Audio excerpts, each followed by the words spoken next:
And you don't have to bring that drama around here. Don't it feel good when you take a toe, catch it through the wind, breezing like that Parisian smoke? Got me on a different note. Holler when you see me, I ain't snobby like the rest. You know the deal, pour it out, time to chase the sunset. E19 cassette banging in my tape deck, bottle of Palooas. I be riding with the crew, serve a dime, a massage in the back of my.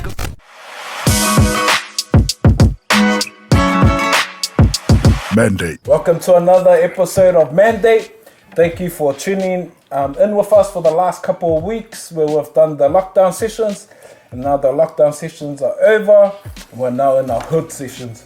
We're in the hood, by the hood, for the hood. And so we've got some special guests tonight who are the most hoodest of them all, grinding out there, making a mark for themselves. The hardest working duo in the business. Let's give it up for Poetik and Bass. Thank you. And this episode is proudly sponsored by Fiji. We're at it, man. Valima, baby. Man, Valima's in all like my baby pictures, huh? Yeah, I know. Yeah. Even from the original bottles, like when they were brown.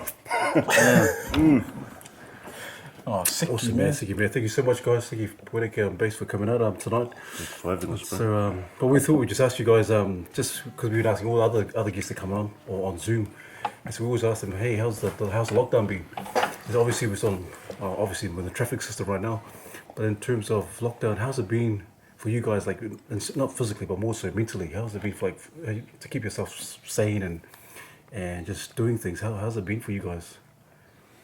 Oh, bloody marvelous, mate. Yeah. Had the time of my life. 16 weeks now, I'm going on 17. And it's like level 2/red light, green light right now. So Yeah, man. Yeah. Yeah, we didn't stay home, we just went every night. We were good, like we was just recording music, chilling, taking time off, because like, you know, before that, when we were heavy in the game as far as pre-lockdown went and pre-COVID, like COVID hit the week where we were in Samoa on the show with the homies. That was the first time. And then we came back and we were supposed to self-quarantine for, 14 days, 12 days? Yeah. And then we were going to book our flights to go to LA and record the album, but then COVID hit and changed the world. Couldn't travel. But before that, we were doing something like, I think there was a time where we did like 60 shows in like 35 days in 3 different countries. Like we didn't see our kids like for 30 days out of the month. So at least one day when you see them, you know, like we were really going hard and just trying to build from coming from like, you know, starting your own stuff on tour and elevating and climbing the ladder. So to going from that, plus when you're in Auckland, always at the markets, always hustling, always recording, always going out to support the culture and all the stuff, the activity in the hood that we're into, working with people. It's like there's no time to even be home and be dads, so we got to be fathers to our kids. Wow, man. All 28 of them. And yeah, what do you think? Oh yeah, for me personally, it was good to spend time with our kids, especially. Yeah, that was about it. Oh, and learning how to cook properly. I was doing fried chicken the wrong way, so it was cool.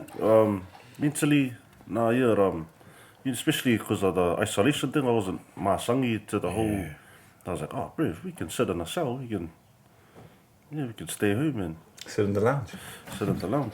This guy was mocking my my recipes because I put blackberry molasses on my ribs, and this guy was blackberry. Oh, not me only. It's like, come on, man. come on, man. Oh, man. Don't fight the power, bro. It was good. Just to spend quality time and see the kids every day. Yeah, man, that's cool, man. Especially how we were always away from home and with our partners in that as well. So, it was good. So, but the second week, you start getting a headache and start wanting to throw them outside the window. No, just kidding. Yeah, that's the most time I ever spent with my kids too. Wow. Like ever. Wow. Because when they were born, I was running the streets like a guy. Sorry, can I say that on the...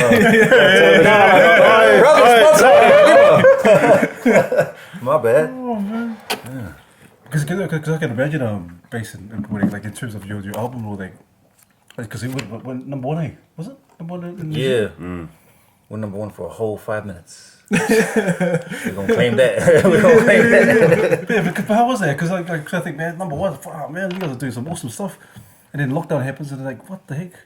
And so how do you like, in terms of like getting the inspiration or motivation again, how do you like, kind of like, I need to get back into the, or was it just during the lockdown, you're like, oh, sweet, we just keep grinding, man, we just keep doing what whilst we're with our family, and how do you guys keep with that kind of stuff? We weren't that excited, like what other people expect. Like, yeah, we're like, oh yeah, solid. Okay, You mean before the drop? Yeah, like, well, what can we do to elevate from there? So I was like, nah, we can't celebrate until we, you know. But I was stressing, man. I was stressing. Yeah. I hate dropping projects, man. Like that's like the most stressful time. I've never had a project, except for the Humblified one. That was cool. That was breezing. But everything before that and after that, it was just like stressful. Like, Man, because you guys were, I saw all the drops, all the promos, heading into this massive tour you guys were getting ready for, and then lockdown happened. yeah. And sharks, and then everything just sort of went on pause for a while. What does that do to you guys? Like, how do you reset from that? I ain't gonna lie, I was pretty happy that everything locked up. Yeah. I was like, Yeah, yeah. boy, stay home. I was like, oh, nah, all good. We'll just stay home, man, a little longer. Just, Yeah. because before that, we went to do a show out south, and they said that where we were, there were like COVID cases or something like It was that. the pocket, bro. And that made me like, oh nah, flip, yeah, if we go out on tour, we might not only get coronavirus, but come back with like meningitis. And I was like, You can't get it once you catch it. You can't get it. you know what I mean? Though, eh? Like, sorry, but, yeah. No, yeah. Oh, man. Yeah. So yeah, it's awesome having you guys in here. You guys are our first guests in the studio, and it's cool to chop it up like this. But yeah, just for our viewers, because many of them probably don't know the studio. A lot of them will see the front man and Yep. the also Poetik out there doing this thing. But yeah, it'll be cool to talk about this relationship, this collaboration between Poetik and Bass, and what does it mean to you, Poetik, to have someone like this by your side? Something like this. Something like this. I'm glad I'm not drinking right now. I'm sober, bro. Sober. I just want to know what Bass means to you, and Oh, yeah. damn. Wow. Do we have any Hennessy in the back? It's one of those kind of conversations, man. We came up together, bro. We came up together in a real way.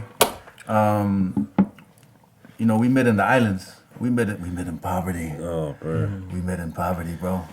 And you know, he was very blessed to come from South Auckland, New Zealand, Aotearoa. And he got a scholarship to the ghetto in Samoa. Contract. You got contracted to the village life for was it 15 years, bro? But you got away with like 6 or something. Yeah, he went on a return flight for 2 weeks that stayed for 10 years, and we linked over there as kids, you know, just early teens in school in St. Joseph. And he's a beatboxer, bro. You know, like this is before anything. Like he was the beatboxer. Yeah. And this is in the islands, I bro. tried, bro. This is in Apia City, in Apia, and it's like the word got around to, hey man, there's a cat over here. He's from overseas. I think I heard he was from Compton first or something. So I was like, all right, cool. Find out what hood he's from. Find out who we run with. Find out where he's at, and we'll go see about him, and you know, see if we can collab and stuff. And then find out he's from Otara, and we linked. We were putting together a rap crew with those. So our crew was called Bottle Status.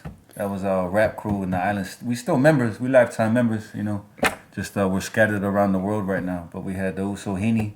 He was from he's from the Bay Area. We got KD, also from the Bay Area. We got Troublesome, that's Tor, he's from San Diego. David Prasad he's from where we're from, but he came over from Australia. Josh Beetham is local bred like me. Who we missing? Your brother Daryl? Daryl, he's from Christchurch. Yeah. Born in Wellington. He's from Fresh TV. Yeah, you're the mentions. You're the mentions. First TV, thanks for everything, mate. Shout out to the Low Moore brothers. Yeah. Are we missing somebody? Patrick. Patrick. So it was me and him. They were from New Zealand, Yeah. pretty much. Yeah, he's from That's from Wiri. Weary. The Wiri boy. Yeah. So he was the first one I met before I met this guy. So And man, back then, like, Yeah, if you it didn't was know who fun. Pat was, like, back then Pat will come up. Because, you know, the first time I met Pat, Pat's the one that did this thing, started the group. yeah, He's the one that had the vision, like, all right, we're going to start a rap group in Samoa, we're going to make it, and then we're going to take it around the world. You know, and I was just a little, like, guy in school, and this, I was like, what, year 9? And this buff ass, mean looking year 13 came up to me and goes, Tully, you rap? And I was like, yes. Yes, I rap. Nah, but yeah, he's like, all right, cool. I'm putting together a group. Let's link, and all of our homies kick it on the weekends. So we go and kick it with the homies on the weekends who have, you know, have beers and stuff, have food at their house. So we go and kick it with them, and we started kicking it, busting rhymes over the barbecue, and going from there. Linked up with the Oos. We ran up on Heaney, not ran up, but like we ran up on Heaney when he was coming out of the movies, because someone said, hey, you know that guy you've been looking for from Samoa College? He's at the movies. yeah. So we went and we checked the movies, and we're like, all right, there's 2 films on, that's going to end at about this time, right? We'll just wait for him, and then we'll see if he can come and join the group.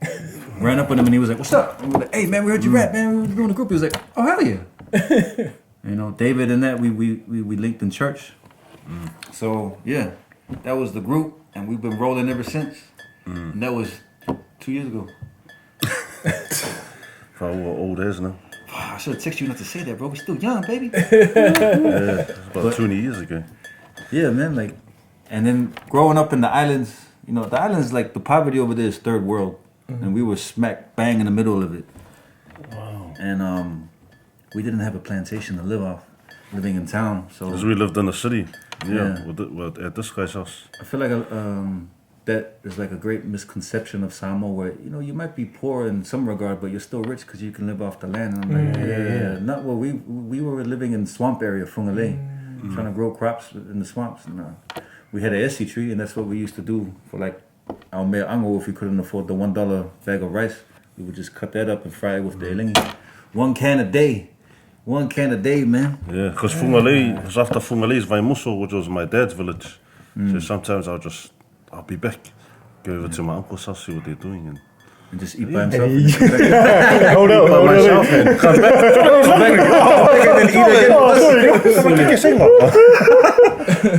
No, but this guy had his game plan. Like, this guy, when he used to date girls, he used to date their wallets too, and come back with like donuts and stuff. We'd be like, Tully, it's Christmas. You might as well just throw me under the table. No, yeah, it's been a long journey with also. Yeah. Blessed to be alive, yeah, bro. to We're be supposed to alive be and dead 100 meet him times back by then. now. Yeah. Yeah, shout out to Pat, bro. Bad. Yeah, because when that bro Pat of us goes, we're trying to start a rap group, and I started in my head, I laughed. In Samoa. Oh yeah, all good. I had no friends at the time because remember I'm still fresh from. Yeah, I think after my first week, the following week I started school. I was like, wow, can I have a little holiday first? That's when you had the Dragon Ball Z. Oh, that's when I had spikes. I think we all did. At the soap. Because it's funny, because me and Bass, we grew up as next door neighbors. Yeah, man. And so Bass started up the street gang. They went on to become the Gambino family. Now Killer Bees. And this guy started it. But anyway, this guy, when he left, he got into music. And every time he would come back to the hood, he was known for to be the beatboxer. So and we'll be like, Polo, beatbox for us. And every time he'll start beatboxing, all the boys will come around. So every time I see him till this day, 30 years later, I guess, Goose, can you beatbox for us? So probably have 2 more and they will get you 2 beatbox and then we'll do a freestyle. But yeah, I know we touched about the history, how you guys met, but yeah, what kept you guys together? And how do you guys dream? Like, I'm not saying that, you know, the kids in Samoa are limited to dreaming, but man, you guys hustled hard, come back here, and you guys hit #1 hip hop artist of the year at one stage, and still bringing out music and still with your business. It's the one of the, I guess, notable merchandise around for the hood, and everyone always showing love. So yeah, it would be cool to talk about your guys. Well, it's always been a dream of ours, even when we're in the Samoa. Like, bro, when we leave Sa, what are we gonna? Like, we'll carry on the music. So, oh yeah, sweet. So ever since then, we're like, oh no. Yeah, we had like what any other artist had, like bumps, speed bumps and that, but just kept going, kept grinding. Met other people, tried to link up. Had a little koma at one stage, then back at it. But I wanted to throw in the towel with the music. I just had enough of all the bullshit that come with it. And I guess at the time, I didn't really know how to identify it, but I guess now we call it, mental health awareness and anxiety and all that stuff. So those actually inspired me to keep this going. And so we started this For the Bill thing, because those was like, look, why don't we just do our own thing and just start again, start fresh, and really stick to what we were trying to do. And I think without us talking about it as kids, I think we all know that what we've been trying to do, it was always cool to think, man, imagine if we can actually make a living off what we do. That'd be cool. But it was more about representing where we're from, who we are, because we feel misrepresented so much as it is. Like, you come over here, or you go to the States or Australia, and you see how we get treated in society, and we're like, look, we can do something great. Imagine if we can. Now we're older, we're like, man, imagine if we own stuff. Imagine if we are in a position where we can put people on, where we can create avenues for the younger generation to come up with and not have to struggle with all the BS we did, and they can take it further than we can. Because I don't think we're the ones that are gonna be like the big winners of this. I feel like we're just here to pick the lock and open the door for the next. Wow. So out there's young cats everywhere that need to walk through these doors. Wow. and learn from our mistakes. It's cool, man. Cause some people cool. keep the door closed, bro. Nah, they do. Some gatekeepers out there. Like they look through the peephole and they go, it's these guys. Not just act like you're not home. There's a big ass party inside. Man. And so we'll back to the hood and do what we do to survive. But That's the one. It's cool, man. we're lucky because a lot of the homies didn't make it, bro. Dead or in jail. Wow. So as long as we're on this earth, we're gonna keep pushing. Yeah, no, that's cool. I just love the fact that you guys are kind of still grinding. There's not a day that you guys can like, we just stop here, this is where it ends. And I love the fact that you say, Poetik and Bass, you say, hey, we're just unlocking the key for our young ones. Because some people think, no, this is for us. We're the ones who are going to make the name for ourselves, to worry about the next future or the next generation. We just do it, this is us. But I love the fact that you say, hey, no, we'll just do this, we'll start it, open the door for our next generation. And so I'm just wondering in terms of the young guys who are coming in, who are thinking, oh man, I've been real talented cats, and thinking, man, I want to start this, I want to get into the rap game, I want to do this. But what kind of advice could you give for some of those young cats who kind of like, you've got the talent, all the talent in the world, but kind of like you were saying on Bass, you learn from your mistakes and not kind of go down that avenue, but kind of like, but really strive and really be successful in this game. Don't be shy on network. One thing I notice about I'll speak on the south side. Our south side brothers and sisters, some of them are so like they keep to themselves. And it's like, bro, like talk. God gave, if you can rap on a mic, you can use that to talk to other people, network. Don't be mad, don't be ashamed to. And I think, they're stuck in that when if they were to like open up and just ask for help. It's like they're scared to ask for help. It's like, bro, like your music's sicky, but just imagine if you did it, blah blah blah. They'd be like, then they click later, like, no, you were right. But sometimes you have to show them with action, just for them to understand. But, Do you get some guys who fall when you try to... No, funny, but they're too proud. Like, nah, I can do this on my own. Like, also, we're from the same flipping lava, we can do it together. But anywho, just steady, like the whole. Because how do you guys break that? Like in terms of like, because I know you guys are not quiet. You in terms of like, because I know you guys are kind of like in terms of injustice or out there. colonization, all that kind of stuff. You guys out there? Oh man, it's more my brother over here. I'm the guy that back. See, shut up. But now Well, some the of thing is, the in 1725, there was a ship came to the harbor with a cargo full of cigarette. Bro, I used to get mocked for posting, man. And now it's cool because now everyone's posting. Everyone's woke. Yeah. I'm not crazy. No, but people learn from the shit you say. So you know. Like 5 years ago, people were like, 10 years ago, even 2 years ago, people were just talking shit to me all the time. Like, why are you racist? And all this and that. And now it's like, it's the thing now. It's fashionable to be like, yo, black power.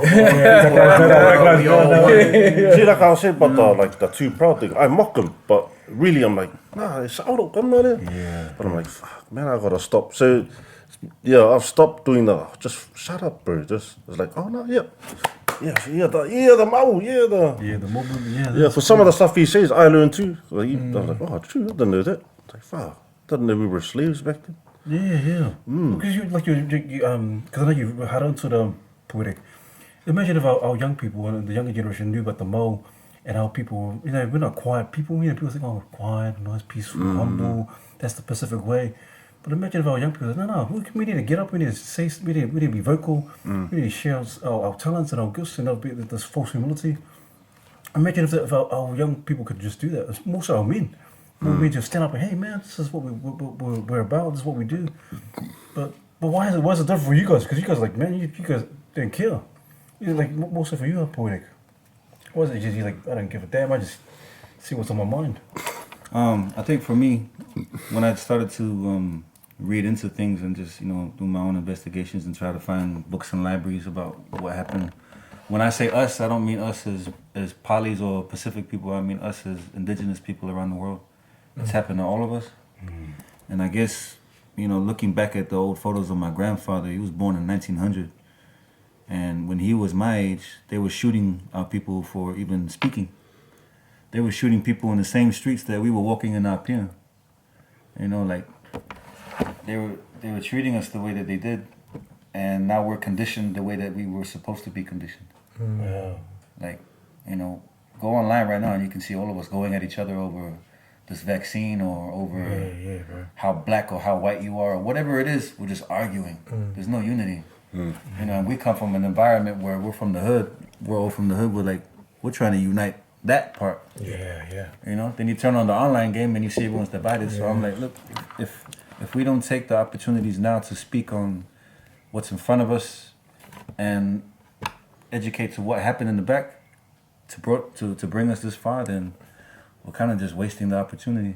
Because again, they used to kill us for speaking, or they used to throw us in prisons for speaking. And there's a lot that they don't teach us who we are. The high school curriculum from here to Australia to South to North America, they don't teach us nothing about ourselves. Not really. Wow, man. What did Tamichi say? They teach us, hey, diddle, diddle, the cat and the fiddle. But they didn't teach us that, we come from a great line of ancestors that navigated the stars. And, So that's my story. No, that's cool. Cool story, bro. Thanks, cool. Man, Thanks, bro. guys. That's cool. I appreciate it. That's cool. I like that. Wonders man. for my anxiety. Yeah, it's cool because, for, hip hop, especially back in the day, how hip hop started was an expression of their reality, and they were able to use hip hop and their platform as a voice to express that. And we see that in your music. How important is that platform for you to express some of the stuff that you're wrestling with? Or was it just about being number one? No, it's like, you mean speaking on everything that we do? Yeah. Like, there's so much left that we have to speak on too, but I've realized over the years, trying to get into the industry, that you speak too loud, they shut you down. Like, who owns the industry? Come on, guys. It's not one of our uncles. It's Gary. Uncle Gary. Uncle Gary Garrison. So, and no disrespect to anybody, I'm gonna say it like this, like, we need to, I've heard this being said to me before, you need to play the game.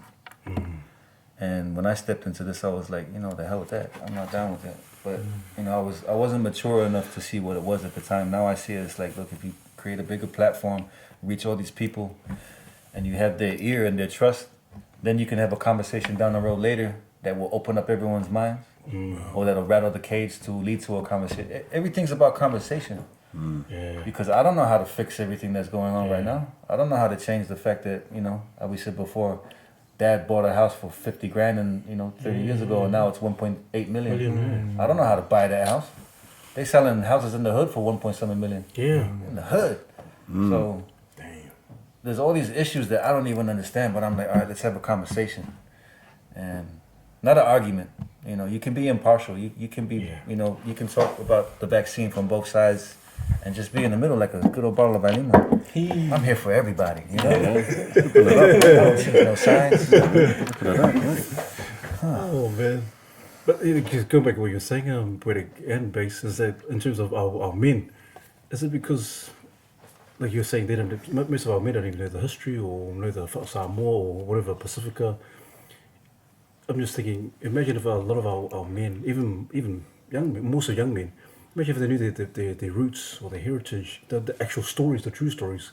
Imagine how more forthcoming they would be, more courageous they would be. What do you reckon? What are your thoughts on that? Do you think is that a correct statement, or do you think, like you're saying, like that's why our people are kind of behind the? I think like compliant. Yeah. I'll say this. I think with gangs, because gangs is what's in front of us. That's what, you know, we grew up in that culture. So with gangs, it's like we got cousins and relatives in every gang, and so when 3 or 4, all of them beef, it affects everyone. But we're all cut from the same level.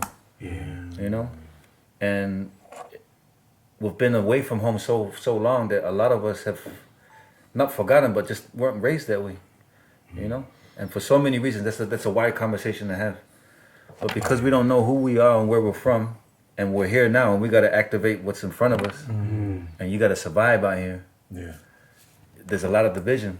So if we can educate all of us, including, you know, if I educate myself, I'm educated from professors that, you know, got the marks with it, then we can actually have conversations to bring us all back together at the table, because the basic teaching of our people is service, unity. We're all, you know, like even if you were at war with your village next door in the old days, still your brother. Yeah. You know? So taking that and then incorporating with the music, instead of going knocking on every door, why not put it in the pisse and just, you know? And that's what we do with music. Yeah, no, that's what I'm talking about. Everybody. Because, you know, I know a lot of our houses are, they're stubborn, but I know they listen to music. So, and I know when they listen to ours, they're like, oh, so that's what sugarcane, I was like, oh, yeah. Yeah, and there's a lot of politics. There's always going to be politics, bro. But I'll end it. we gotta we gotta change the world, bro, because I'm not ready to hand this world off to our kids. Yeah. You know, it's not good enough yet. You know, we got a lot of work to do. We ain't nowhere near done. Yeah.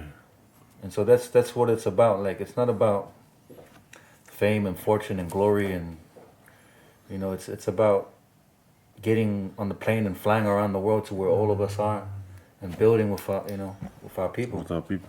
That's me. You know, I feel like right now we're trying to focus on our house, so our fali, which is, you know, Pacifica. But, you know, we got relatives from, you know, from as far back as Africa to as far forward as America, indigenous people around the world. That's all our family. So that's another thing we gotta fix too. And there's a lot of good things out there too that's been happening. You know, a lot of unity that's going down around the world. And some of our usos are so hard, even our, like just in our poly community, they're hard to read because they hide shit. You know, like, I look at someone, like say their dad died. Now I'm looking at them, I was like, I wonder what's in his head. Also, when you you good? Nah, I'm all good. But then you see him horsing it down the street. Like, you know, it's hard to, that's why sometimes I just don't bother talking. I just let them, sweet. Just, Alcohol is it's been there. Huh? It's been there for a long time, man. Like, alcohol has been the way that we express our emotions. yeah. Yeah.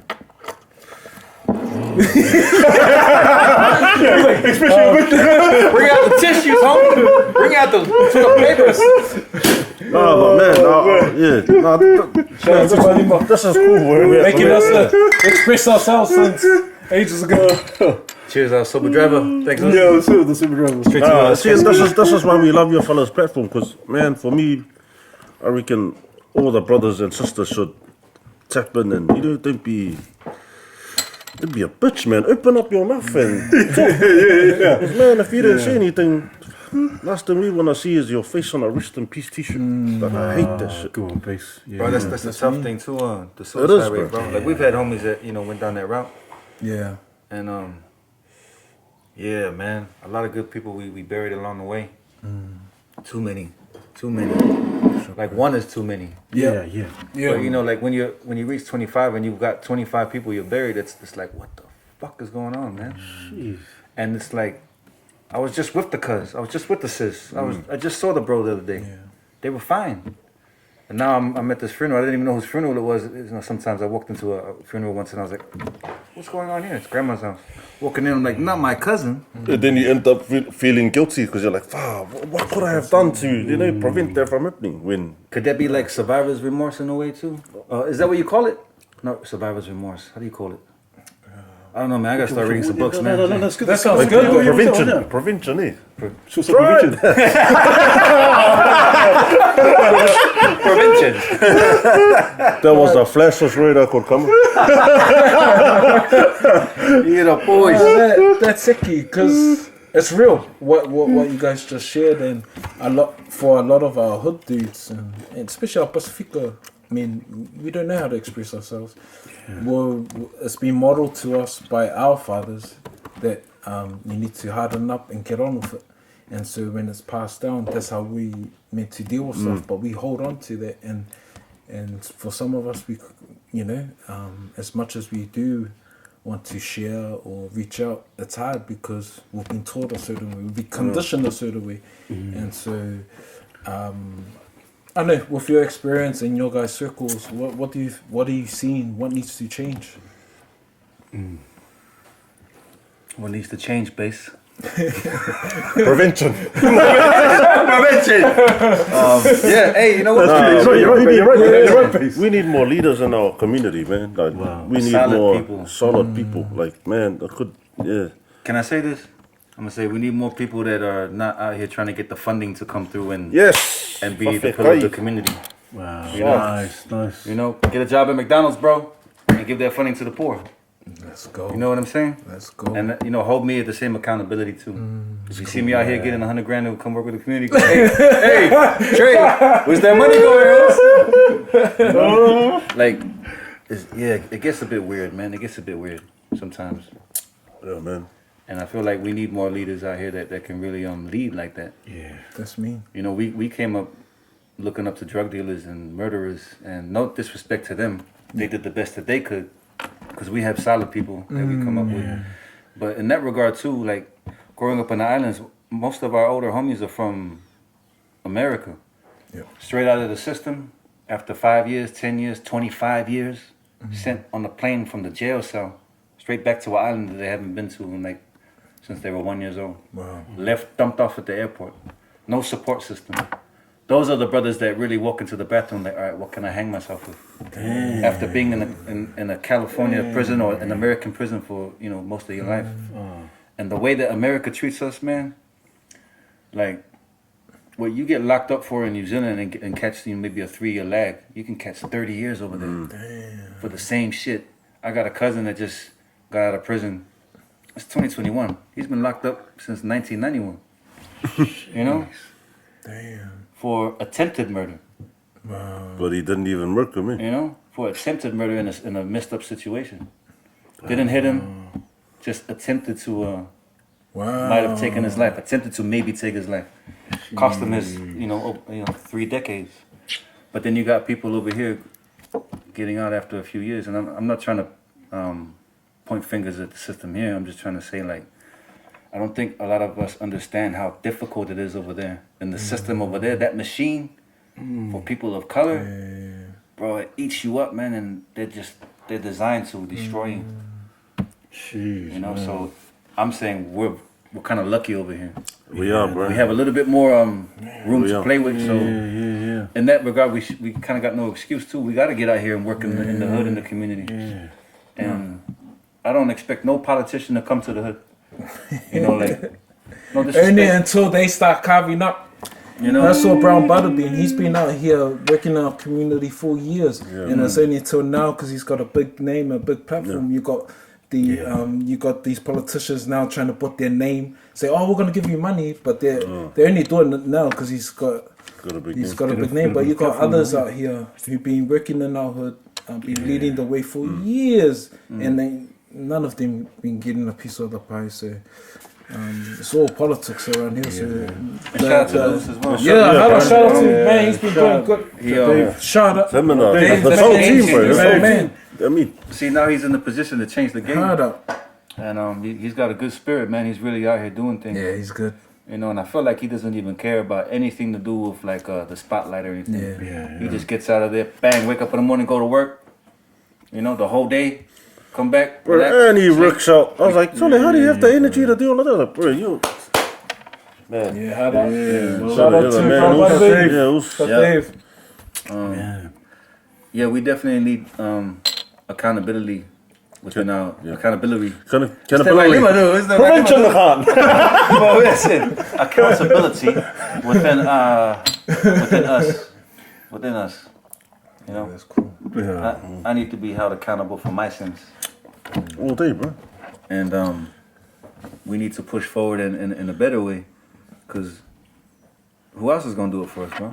Yeah, I don't expect nobody to come over here and fix what we got, that's good. because it was designed by the same system to get us where we are. You know, to push us out of Central, you know, to push us out of our homes, you know, to push us out of our knowledge of who we are. Let's educate these people to work in the factories for us and stuff like that, you know. But let's not educate them to own the factory, you know, because we do deserve to own the factories. No, yeah. You know, Hundreds, bro. we do deserve to be CEOs and all that good stuff, and there are people in those positions, which is dope. But yeah, man, just go back to like leadership. You're saying, Poetik, are there any Pacifica leadership or leaders out there, or more so men, that you feel like, man, they're doing some real good stuff? They're the guys who are actually doing something in terms of change. Are there any guys that you can pinpoint, or is it like, man, our leaders need to come on, man? Was that the case? Our leaders like, man, our leaders, man, they need to step up, man, because they ain't doing jack. I think the Panthers have always been something I've looked up to. You know, I didn't even know the Polynesian Panthers existed until I got here when we were teenagers. And I got back to Aotearoa after so many years. I was reading into Huey Newton and Eldridge Cleaver and Fred Hampton and all that. And then when I got here and I seen photos in people's houses, and I'm like, oh, where's that in LA? Like, no, that's in Ponsonby. And I was like, where's Ponsonby? You know? Yeah. And then you go out to Central and you're like, wow, yo, okay. You learn the history. And then I learned what they fought for and what they represented. Yeah, man. And I just felt like, yo, I felt guilty at the time because we were selling dope. Well, I was. So, you know, I was like, damn, I got to change. And figure out what that is, because what they were doing was like, it was inspirational. It was like, look, are you telling me that we don't got to kill each other out here? You know, we don't got to go and pack up the prisons? Well, then let me figure that out. So I really appreciate the amount of time I've had with those leaders, with Tingy, and, you know. That's cool. Yeah. That's me. Yeah, man, these guys not even politicians, these guys, eh? Man, and they're Just- educated too. yeah, man. they're really educated. Liberating. Just seeing how they organized, it was like, damn, like we were young and wild when we was wild. And I think, man, if we just had leaders in the community at that time, our rage would have been transformed into something positive. Yeah. You know? And then the homie wouldn't have caught 6 years on the lag, 10 years on the lag, life sentence. But they shut us down, and I feel like, you know, they targeted the Panthers too. You know, fighting against apartheid and everything. In Like, this country. no, sorry. So there are leaders in our community, but I sometimes feel like, you know, the Palangi, they're in, yeah, it's like they hold our people back. Like this, man, I could name a few in our hood that, like, there's heaps, but they need to, I don't know, how do you say it? Prevention. No, they need man, come on, vai lima work. I was like, There's heaps in the hood, yeah. Ellen Vata, Bro, the Sully Pie, those OGs.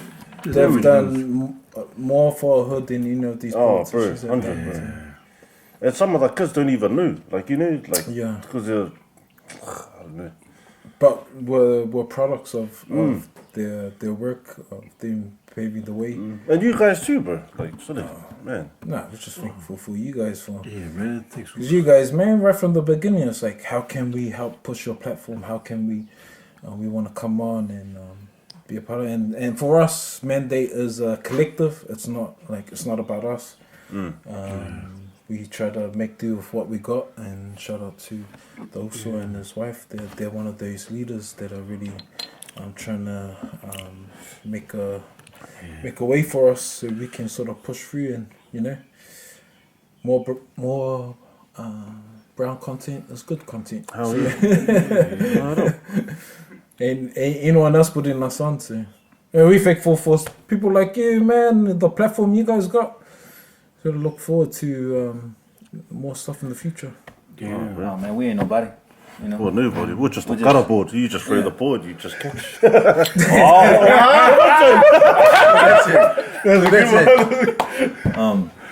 What's the suicide rate at now? The big homie told me it's over 600 since the first lockdown, which was 2020. Yeah, man. Right, Suicide that's rate over 600 people in this country alone. Yeah. Suicide is one of the biggest killers of our people. Suicide kills more of us than COVID does. Oh man, for sure, man. You know, It's and I feel like if we can put in so much effort to market a campaign against COVID and pro-vaccination and saving everybody's lives in that way, why can't we do the same with these other things? I mean, it seems like the epidemics that our families and friends and everyone in the hood's been facing for years. It ain't getting the same recognition. yeah, You you're know, right, like- man. You're right. When crack hits a different area, it becomes an issue. And I'm like, bro, that was like, I was born next to the, you know, like, it's been out here for years. You know, it wasn't an issue then. Yeah. So that's why I start asking questions like, did you guys design the system this way? They did design the Like, shucks. like why are there automatic rifles on law enforcement in our neighborhoods after a shooting that occurred all the way down there Yeah. from a white supremacist? Like, why are we getting targeted like we're gonna do that? Like, Disarming us, eh? you know, like, shit, damn, okay. So we're under investigation for being potential threats. I don't dig that, you know? Yeah. They're throwing our people in prison and calling us terrorists because we're trying to teach each other how to fish and how to hunt, how to raise your children outside of a system that took everything from us, you know? And now I mean, looking at the climate now, we're so divided over this, you know, the conspiracy theories and just the rollout of everything.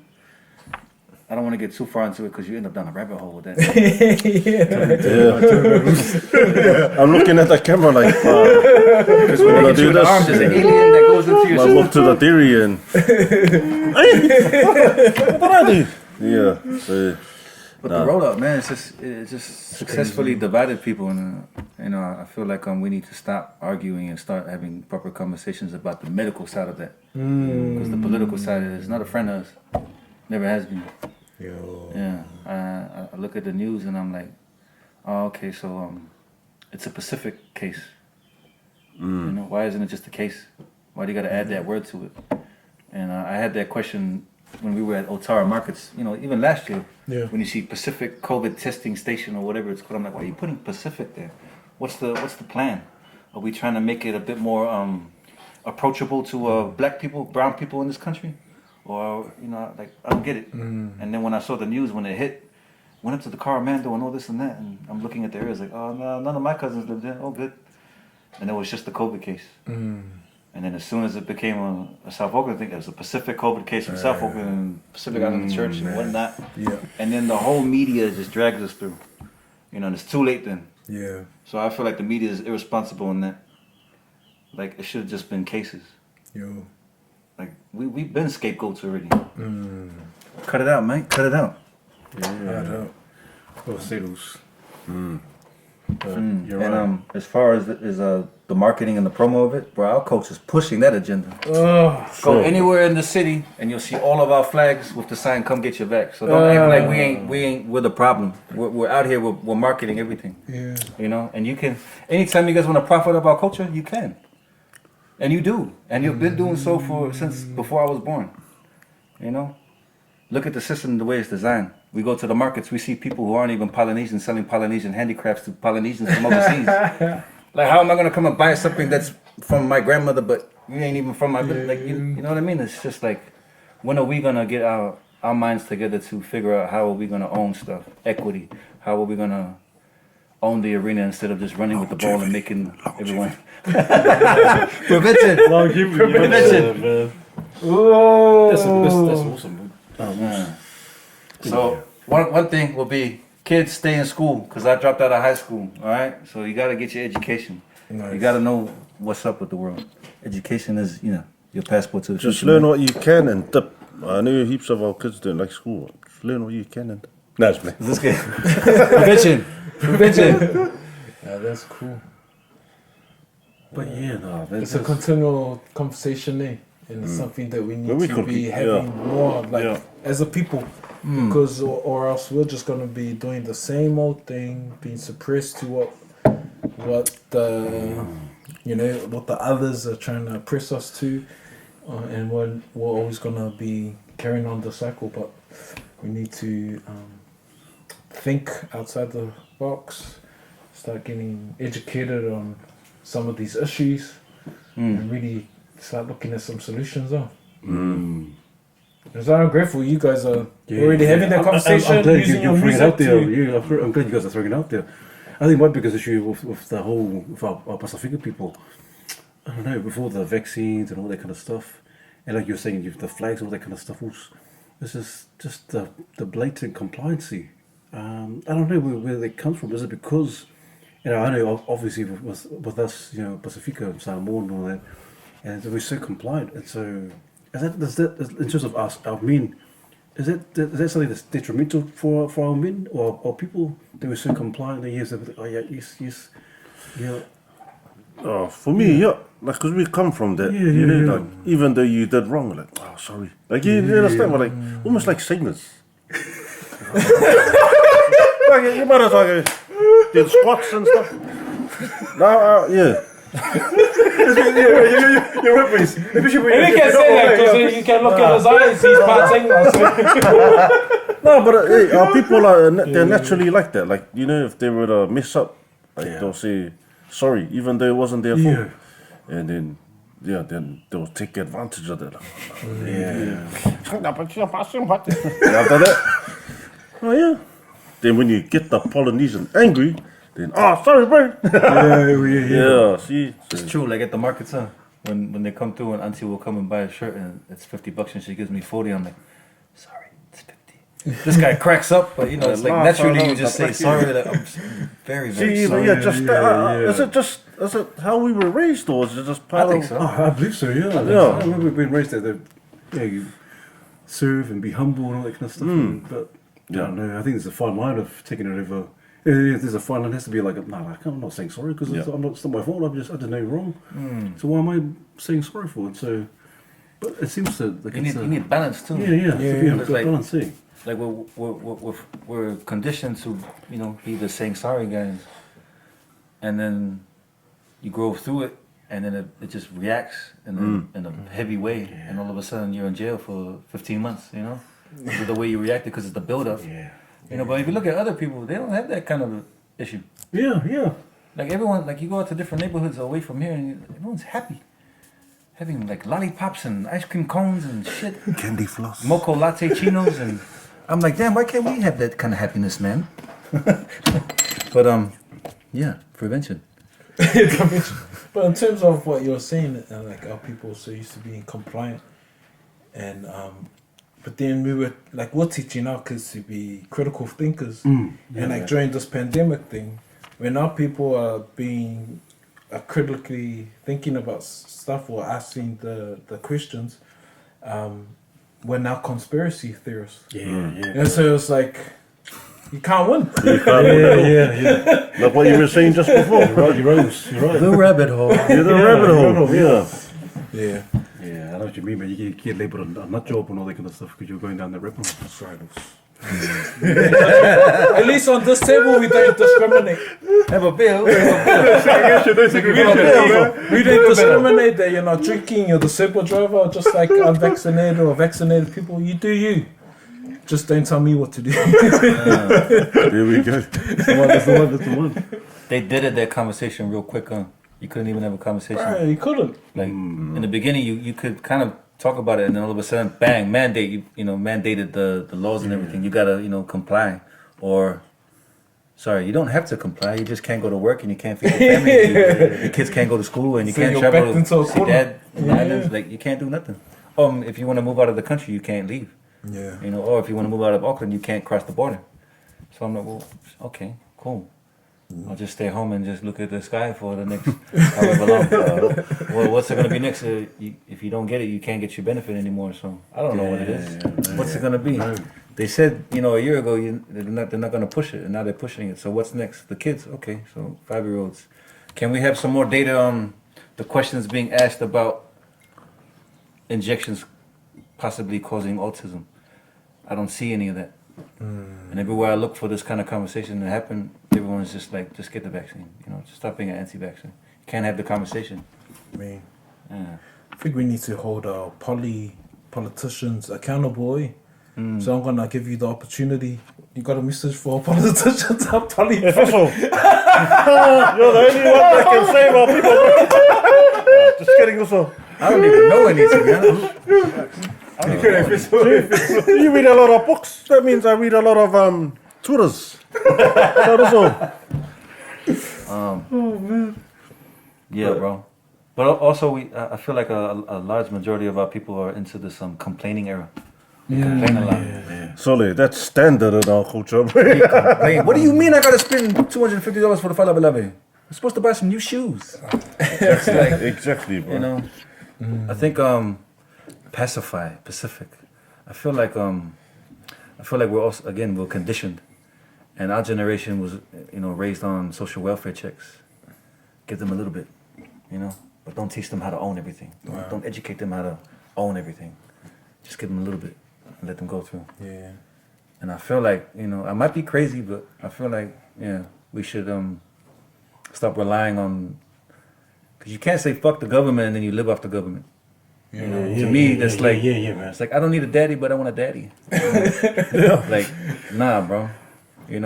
If you're gonna get paid from the government, you can't say, as a rapper, you can't say, yeah, I made it out here on my own. No, you made it on government funding, bro. Free money, And you can have that conversation from any point. It's cool to have the conversation. Like, nah, that was my mama's tax-paying money, so I'm just getting what's owed to me. Why do you feel so entitled? Why can't you go out there and earn it? Because you're not taught to earn. You're taught to survive by any means. And I feel like we deserve a lot more. We should be owning everything. Not everything, but we should have our ownership. That's me. Yeah. That's bars, straight up. Do you have any encouragement or solutions that will, for our people to start thinking outside of the box, or thinking differently? Unity's always been something for us. Just stopping the beef, stopping the bloodshed, because we've been through some violence, bro. And we're attached to it every country that we go to. Our family that lives in Australia and America, back to the islands. We're trying to stop that and fix that so we can have a safer environment to have conversations. And yeah, man, like I don't think that we're kind of in the leadership role. I think we've always thought of ourselves as like the soldiers. Like we get up there, we do the work. Foot soldiers, yeah. Like the Mackay will call the shot. So we're the cold leaders.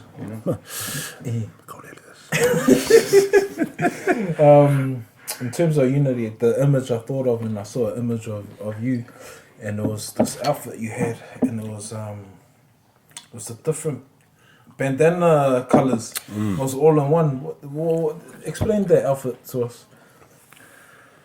Yeah. Shout out to Westside Apparel. Yeah. What up, though?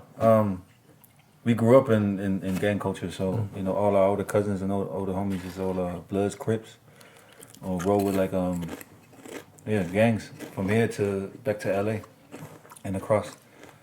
So I figured the best way to show that you really down with everybody is to rock that, rock that one in particular. I always wanted to put something together like that, but when I saw that there was already someone that had it, they sent it out. So shout out Westside Apparel for that. Yeah. That look cool, man. Yeah, Dad's got the same shows. Like, yeah, bro, me and Dasbury. I was out in Compton. Yeah. And I came from Massachusetts. Yeah, but everywhere I go, we got the same issues. Everywhere we go, we got the same issues, huh? Not just us, like our people or our families, but our people. You know, like being in the Northern Territory, seeing how indigenous people live, it's like, damn, this is happening right now in 2020 in Australia. One of the richest countries in the earth. And they're living like it's a third world country. So questions start like, hey, what's going on here? And you read a few books and you're like, oh damn, apartheid was just last week. We gotta change the design and we gotta educate ourselves to the way everything works. No, man. It's a mean journey, man, that you're on this. Especially for our people, man. Yeah. Our people. We need to focus more on our people. That's why I love the whole mantra around For the Ville. Those that are, some of our viewers might not know, but it's for the village. And want to explain more what the For the Ville stands for? I don't everyone know what village means, but for the village is like not for me, for everyone. If I eat the corn chips, you eat the corn chips. If I drink Vailima, give me your Vailima. You know what I mean? Like it's not. There's no I in team. Like for everyone. That's me. This guy will have his own prevention, etc., etc. Well, that's my Yeah, I second that. Everything we do is for the village anyway, so that's the co-papa of what we're pushing. What we talking about? Shit, it's about let me get me. No. I'm an alcoholic, man. All right, I come from that kind of childhood, so Oh, good, man. Good. Sorry. Careful, man. So yeah, when I was 5 years old, that was We're cool to shucks, I was having too much fun. I was trying to have this. That was changed everything. so you prepared for this? So you already. No. Oh, just to think, because you talked about the States, Poetik, and I know you have, in your bio you were saying you kind of shipped from family to family, and then you lived in the States, kind of Cali, New Zealand, Australia. I spent time there. Most of my time was spent between New Zealand and Samoa. It's Samoa, yeah. To help, like in terms of those different continents or different countries, what was like kind of like what was the difference you saw in terms of, was it all the same kind of what you saw in those different countries, or was it just obviously in Samoa totally different, but what was the kind of difference or the things that you kind of picked up along the way through your journey in those different countries? It's hard to really identify it now because the Balimas got me. On the cameras. Always on it. I do see that, as far as us, there's still that love and that togetherness that we have spread out everywhere. Like the whole us being Samoans, Samoa, Pacifica for Pacifica. That brotherhood, that sisterhood, that camaraderie is everywhere. I do see that. I do see the game of survival everywhere. I do see that there's different protocols in different states or different continents, different countries, different areas, but it all comes back to the same thing of how was it when we got there? What was the issues then in the 40s, in the 20s, in the 1800s, in the 80s? What did our parents and grandparents go through? And how did that contribute to how we're living today? So a lot of us have lost people along the way. A lot of us grew up, a bit on the poorer side, had to struggle to get to where we are. And a lot of us has gone through the system. So I just try to look at that and connect everything and go, look, we're all the same. So why don't we all have a conversation and why don't we all unite and why don't we all get this money? You know, why don't we all build something together instead of remaining divided? And that's a tough conversation to have. Like there's some places that I'm not supposed to go, you're not supposed to go because of where we come from. But we knock all of that and we go through humble and we go through respectful to different neighborhoods and you know we go through a God and we just trust Him because what we're coming to do is work. You know, we're coming to try and invite a conversation that'll lead us to change. Yes. What were we talking about? Just trying to bring all our people together. That was good. Make that change. Bro, Make that change. what makes you different? Because a lot of our people and our youngins, they have the same reality that you would have came up with, or less worse than yours, but yet you're able to come down a different pathway. What was the changing point, or what do you think makes you different, or makes your mindset different? I have no idea, man. I honestly don't. That's good. Yeah, I never really thought about it. It's just get out there and do it. Yeah. Just like Nike, kids. Just do Just do it. Bars. Shout out to Nike though. Nike. Nike. Looking for new sponsors. Come on, Now, man. let's Shout out go. to Dickies, man. Yo. Yeah. Shout out to Dickies though. Dickies, What man. up, man? Dickies. Yeah. That's the trippy thing about the industry, bro. We never thought that we'd be getting Dickies sent to us. Dickies. We used to rock. I mean, we used to borrow Dickies from people. Yeah, from their clotheslines and. Yeah, that's cool. But yeah. Yeah, man. What else we talking about, guys? Let's go. All right. Bro, Ask the hard questions, man. Let's go. so there was a movie that came out a couple of months ago, Yep. and it put South Auckland on the map, and it was good for the entertainment industry, especially those from Southside and Pacifica, and they blew up. Were you guys a part of that entertainment place? Dawn Raid. Oh, the Don't Rave film. Oh, shit. Oh, cool, man. Were you guys after that time? Or shout out to Dawn Raid. Thank you for putting us on the map. We weren't a part of it. Like we weren't a part of that. Of Like them, that was yeah. their story from I think the last 20 years and probably pre Dawn Raid, like how they started. It's an important film for the culture. You know, it's good to see. It's good to see it.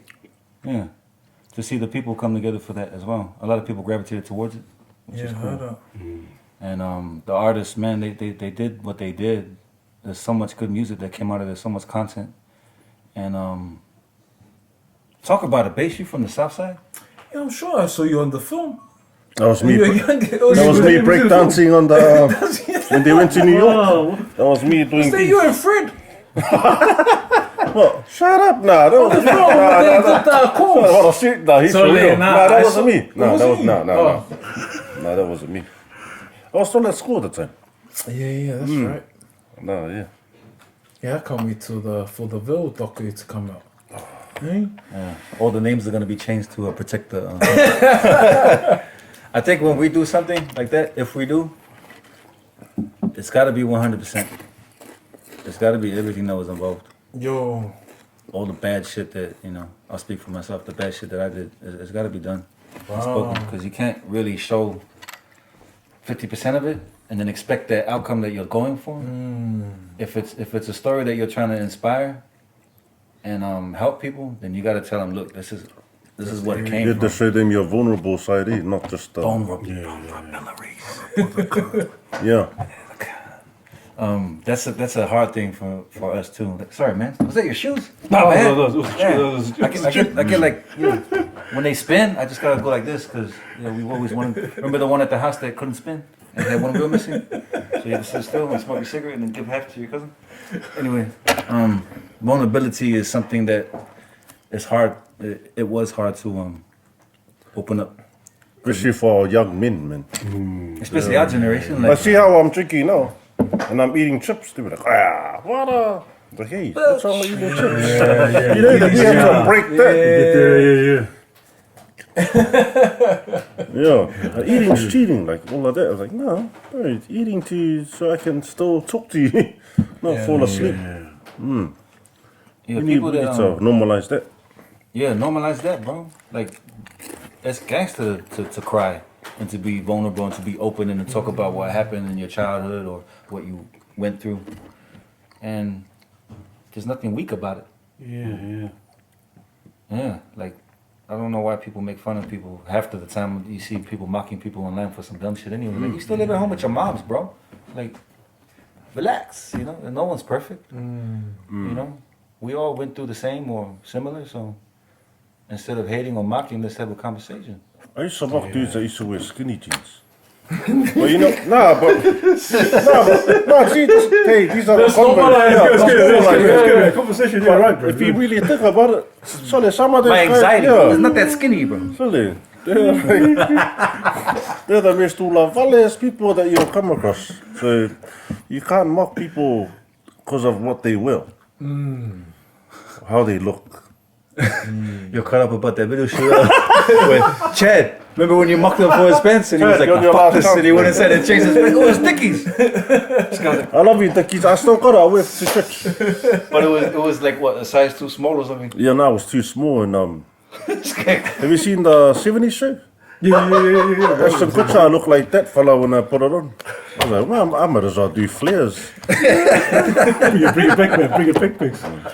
But back to the lecture at hand. We were filming. We were in the middle of filming, and this guy's like, "Nah, fuck that." And he walks up, and we're like, "Oh, what happened?" And Chad's like, "Oh, what serious guy?" Chad, you sad guy. See, that's my bad. Sorry, guys. Hey, since we went down this vulnerability conversation and we've been, I think suicides come up. What are some? Are there some stories here that you guys want to share in terms of your own story of some of the hardest crap that you guys went through? Yeah, some of the struggles. Some of the struggles. Because half of the men that watch, a lot of them resonate to what we talk about, but some of them might not sort of hear the reality that they're going through on this platform. And so our thing is just having this open, not a safe space. So maybe someone might be going through a similar thing and it normalizes that conversation for them. But at the same time, we're respectful of the space because if it's too much, we don't need to do it. No, all good. Yeah, sorry about the swearing there, guys. Sorry, sorry. This is My bad. All good. Sorry, there's a female present. My bad. All good. Yeah, sorry. I told him, don't make me drink, bro. No. All right, let's get into it, Bass. What are you talking about? No, like, what do you mean? Prevention. Like some of the struggles you've gone through, Yeah, some what of the was some hardships of your and some hardest? things like in terms of mental wellness and all that kind of stuff. Yeah, like we've already mentioned the whole poverty or the whole just the tough upbringing, like, you know, Yeah. mom and dad working hard kind of upbringing and just having to save and go through that stage in life. The 90s was cool though. Yeah. Do we have to talk from what we're being through? Is that what you mean? Yeah. If there's any To relate to the, to the I brothers and can't sisters way watching. different to this fella. Like, if I have a bad day, like really bad, like, I don't think any like that. Like, I just think, oh, I know there's people out there that has 100 times worse than me. Why should I? Blah, blah, blah. I'm like, nah, fuck this shit. Get all night and have a party. No, just carry on. Oh, that's how I deal with it. I didn't. Yeah. I'll just walk away. I forget sometimes that because I rely on this guy so much that I forget that he's human too. And not only me, but everyone in the crew. And the crew's the extended crew, the Sydney chapter, the Wellington chapter.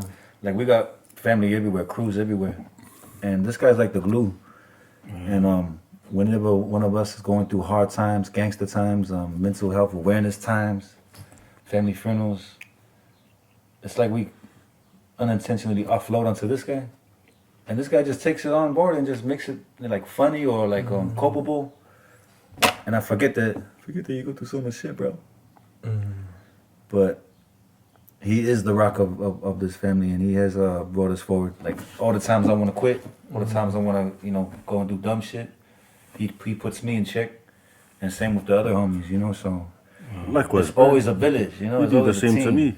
If I feel like I want to beat someone up or something, sorry, not that, but something stupid, this guy always, hey, Philly, like, oh yeah, true. Fuck, man, you're a dick. Like, like what brothers do. Yeah. There'll be times where just have, this guy will have a bad day, and I'm like, hey, also, I didn't do that. Also, I'm here.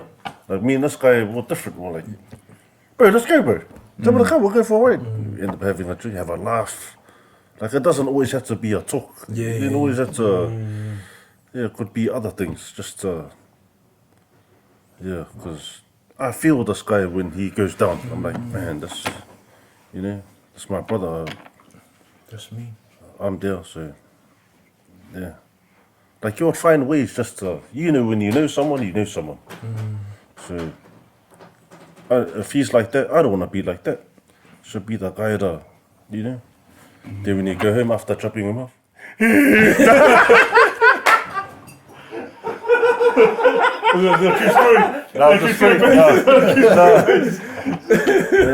to get another box. Don't be scared. Don't be scared to confide in your brother, your cousin, your whoever. It starts from the conversation. The convo starts from there. Like, also, I'm having issues. Toko. Bam, I just blah blah blah. It starts from there. Then it'll roll. That's awesome, man. That's Those are those ugly cries. And those are the ugly cries. Like, I don't. Yeah, but that's It has to start like that. Like, even though inside you're like a G. Like when you're dead, your mum and dad are spending G's on your funeral. So Or your kids, Facts. you're leaving that behind and the suffering they go through. So that's one thing I want to say to our young people. Think about before you do something stupid. Have some chips. They know it's cheers. And you got to be careful who you confide in. I've confided in a few people, and it backfired. like what, man? Tell us For the angry guy, and it backfired. And I'll never forget it. Oh man! Never again. Well, when this guy left, it's even worse when this guy left, because he knows. But I know what they mean, but yeah, I know, bro. yeah, be careful who you confide in. We was saying, you got to open up and you got to talk about it. Yeah. So I did that, and I was like, oh, hey, damn, it's like that though. Yeah. And people I trusted, hit me, bro. Hit me with the shit that I did not want to hear and I did not need to hear. I opened up to a friend, and I said, man, I'm just having a hard time trying not to kill myself each day. And then my friend turned around and said, well, it's not my fucking problem. Don't put that shit on me. You have, that's your fucking shit. And I'm like, oh, okay, buddy. And there's also that. Who you talk to. Yeah. You gotta treat the right people, huh? You just don't know. Yeah. Damn. So be careful who you open up to. Becoming vulnerable is so difficult that when you actually open up and you get shot like that, you close back up and you're like, man, I'll go at anyone. Especially if we're talking about men. Well, look at our brothers that are, from the street. Toughest dudes out, man, but they had the most messed up childhoods, bro. We all did. We saw the childhood abuse of the kids. We saw no food in the fridge. We saw the crack, the drugs, the violence, or we saw nothing. No one was there. The abandonment. And then we grow up in society that not only doesn't give a shit about us, but if we get tattoos, we're the bad guys. Yeah. And not only in the streets, even just our normal families. Like Man, It's everywhere. some of them don't talk. Like, when you get to a family function and you see the kid that's playing, I don't know, Mobilo or Lego by himself. Hey, come eat. Like, man, check on those. It's those little things that you have to. bro, man. Yeah. Christmas time now, it's December now. This is the hot zone time of the year for men suicide. I didn't know that until I buried a homie in Australia who killed himself over kids and the missus. No disrespect, but just saying and keeping it real, that's what it was. And he's not the only one that's done that in our group of friends and family. Yeah. So suicide prevention is like shit. We've been aware. We were born aware of that. But it's not something that was in our design pre-colonization. I can't find it. I can't find it. Like very minimal information on anyone killing themselves because they were depressed in the old days. You know, colonization changed everything. So we have to, when we say decolonize, it doesn't mean get rid of, you know, whatever it does mean. It means get rid of the negatives. Because there's positives from colonization, man. Shit, like without colonization, I wouldn't have kids because, you know, I got a European grandfather. You know what I mean? So I'm all for it. But as far as taking people's cultures and traditions and their way of life and then shipping them into wherever and putting them in a box and then taking away everything from them and letting them survive and go against each other, I don't like that. So in regards to suicide, it's an important conversation to have. It's at a peak right now again, and it keeps getting higher and higher as we grow. And I don't know how to stop it, to be honest. I don't. All I can think of is conversations, checking on the homies, and be a bit more kind, because some people like are just violent people on Twitter, man. Like, gosh darn, come for you and they never even met you. Like, I think that's why I love where I was born and raised. Because everywhere I go, like even living in Samoa, like even learning stuff from there. Like if I go anywhere and there's like a massive brawl or someone gets bought, I laugh. And I'm like, oh, you know, other people are like, and then, like, look at his head. But I shouldn't think like that, you know. I'd be like, oh, I should, but because that's, I don't know. Things embedded in us. Yeah, like it's, I know for you guys too, you'd be like, look at that guy, he got a book here and he's lying there shaking. We laugh at those things. I'm like, far out. it's true. That's our culture. You know, when you're at the mall and you see like a mother smack her kid, just like Yeah. that's us. That's I don't cool, know why bro. this is how we are. Yeah, man. I need to the normal person, like, fuck, these islanders are. But Parenting is hard though, bro. Being a parent is a challenge, man. Like, I didn't really have people teach. Well, in my own life, I didn't have someone show me how to be a father. Yeah.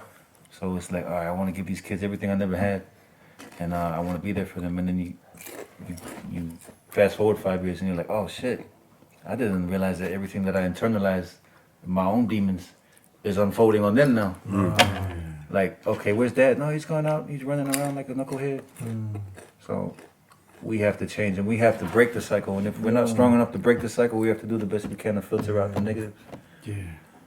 What's something you've had to unlearn in terms of parenting?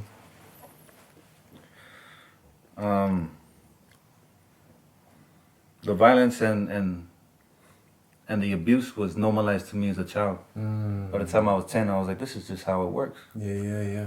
Until you watch the Cosby Show, and then you're like, oh wait, there's good things out there, and then you know, then shit. Then you're only one superhero gets taken to court for some shit. You're like, oh damn, so it's just make believe. There's no, you know, but fuck. Sorry, that went down that road real quick. But yeah, like just breaking the cycle of having violence around. Like, you know, people were shot in my living room when I was a baby. Like, violence has always been there. The alcoholic feuds and all of that. It's always been there. The women getting beat by the man. And sometimes the woman beating the man. Which is funny to me. Like, I'm sorry guys. But, you know. No, you're right. That we It's do funny have to that me, in our- because I see my mom Yeah. whoop somebody's ass like a grown man, so that shit's funny to me. My bad. That's just me. I'll try and change in the next few years. But removing that is what I've been able to do. Sure. Wow. You know. How hard was it though? Because the way we communicate is that if you're all valley, Get a hiding. you get a hiding. And so, but now Standard. it's, Yeah. It's no talk, no nothing. It's just now it's like you're all valley. Have to talk to it. And sometimes you don't have the patience for that, no. and it takes a lot of energy just to have that conversation. Wow, that's my experience anyway, having to unlearn all that.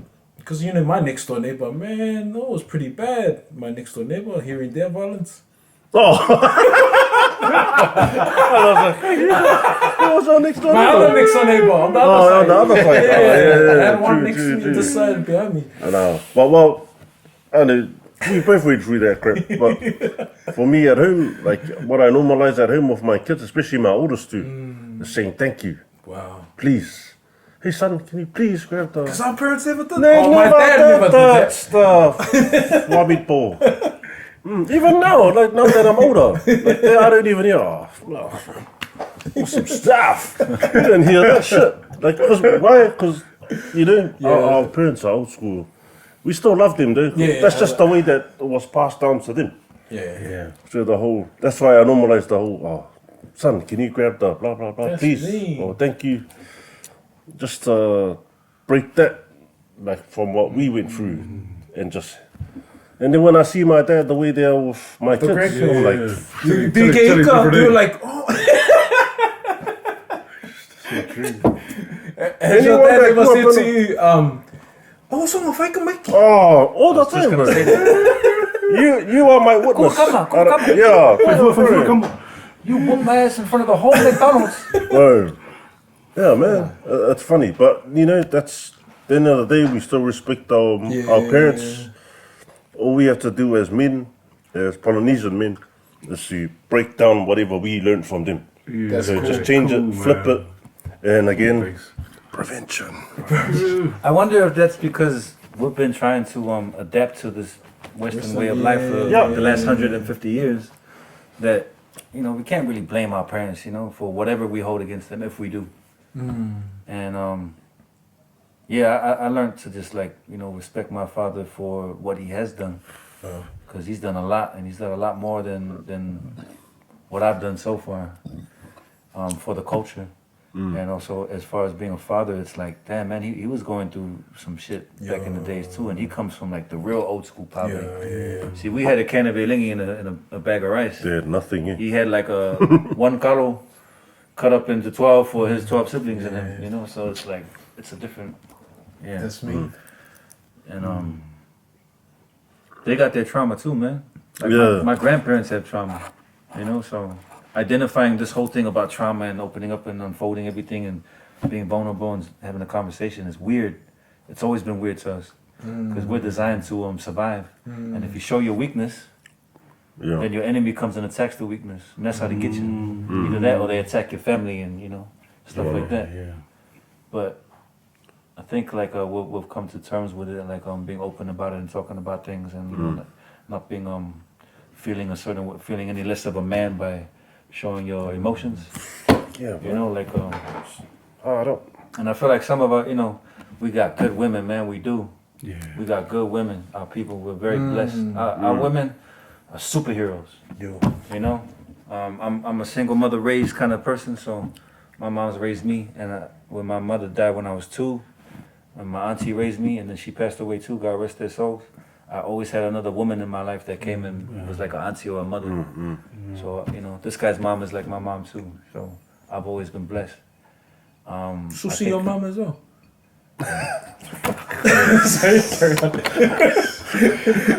Shout out to Auntie Sushi. So I guess to make it drop, and I don't mean dropping tracks, but I ain't about to drop facts. This is 685 music. Welcome back, everybody, to Mandate. We're back from Smogo. We had a quick little breather. Little breather, As you all know, Tamaki Makaurau is very hot. It is now summer. Yeah, man. I thought you just brought it back to what you're saying, Bass, in terms of our men needing to kind of really have those discussions and communicate through those times, especially hardship and struggles. And pretty sorry to hear that your mate, Poetik, when you said, hey, something was happening for you internally, and they just turned on, And so it kind of makes you wonder, even though we kind of like, hey, we're going through some stuff, we need to have this conversation, but there's some guys who may even like you're saying, you just choose who you confide into, who are the right people. And so I can imagine that guy who did that, kind of lashed out at you like that. Your mate could be, man, what's going on through his own? Yeah, that person be dealing with their own. Yeah, they got exactly, their own trauma, yeah. and so when you hear someone else, and if you're having a bad day, you could just, hey, react a certain way. You might not intentionally want to do that, but it just comes out naturally because of the design of everything going on. Yeah, man. You know, when you go to find somebody to confide in, you know, people go to a psychiatrist to talk on. You know, if you got a medical thing, you go to a doctor. I guess it's the same with who you want to talk to about your problems, you know. Yeah, pick and choose somebody, you know. I hope that you have somebody in your life that you can talk to. And pick your moments, pick your fights. Don't let your fights choose you. You choose your fights, you know. Learned that the hard way. So you still meet with the brother, or just? Oh, hell no. Nah. Hell no. No. Yeah. Prevention. Yeah. But it is, because we talked about suicide and all that kind of stuff, and like you're looking at, like last year was 654. The reported suicide, 654 that's a lot, people. man. Here. And then- Well, that little country, yeah. That's just here, bro. Man. 654, and that's just reported.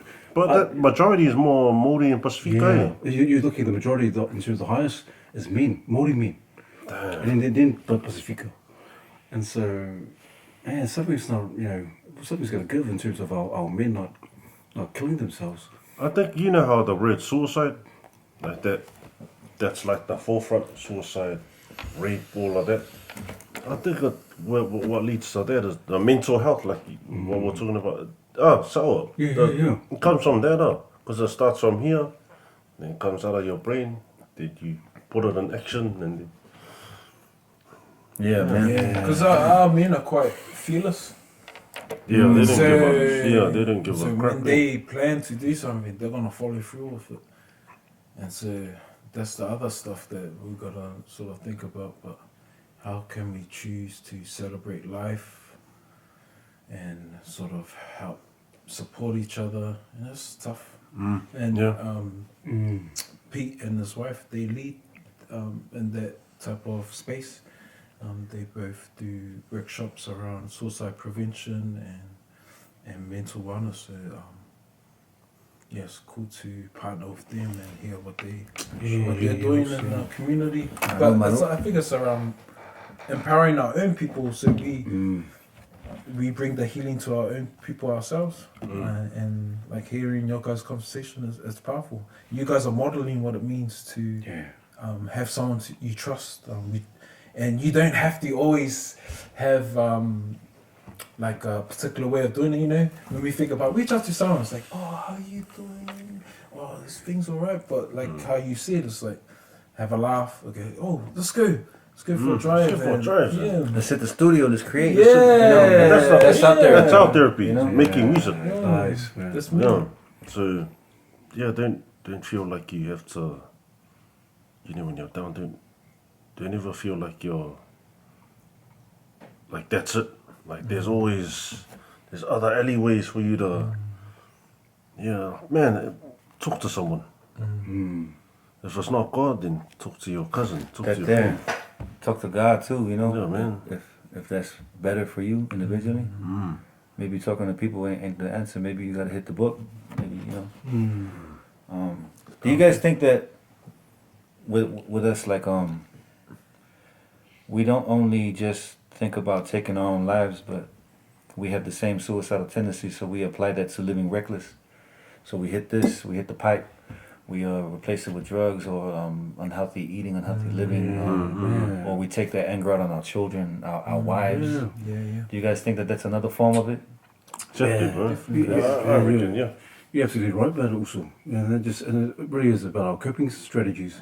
How do we cope, especially when we're going through some real crap in our heads? How do we cope, bro? How do we cope? I mean, and so some of us have some real good, healthy coping strategies versus the unhealthy ones. And so a lot of us could be like, just could be one vailima or one movie a day or whatever. But then, because of some of the stress levels are so high, a lot of the crap's still there. That which was healthy now becomes unhealthy because it's like, oh man, it's not working, so I just need to keep going, or I need to take some drugs or whatever.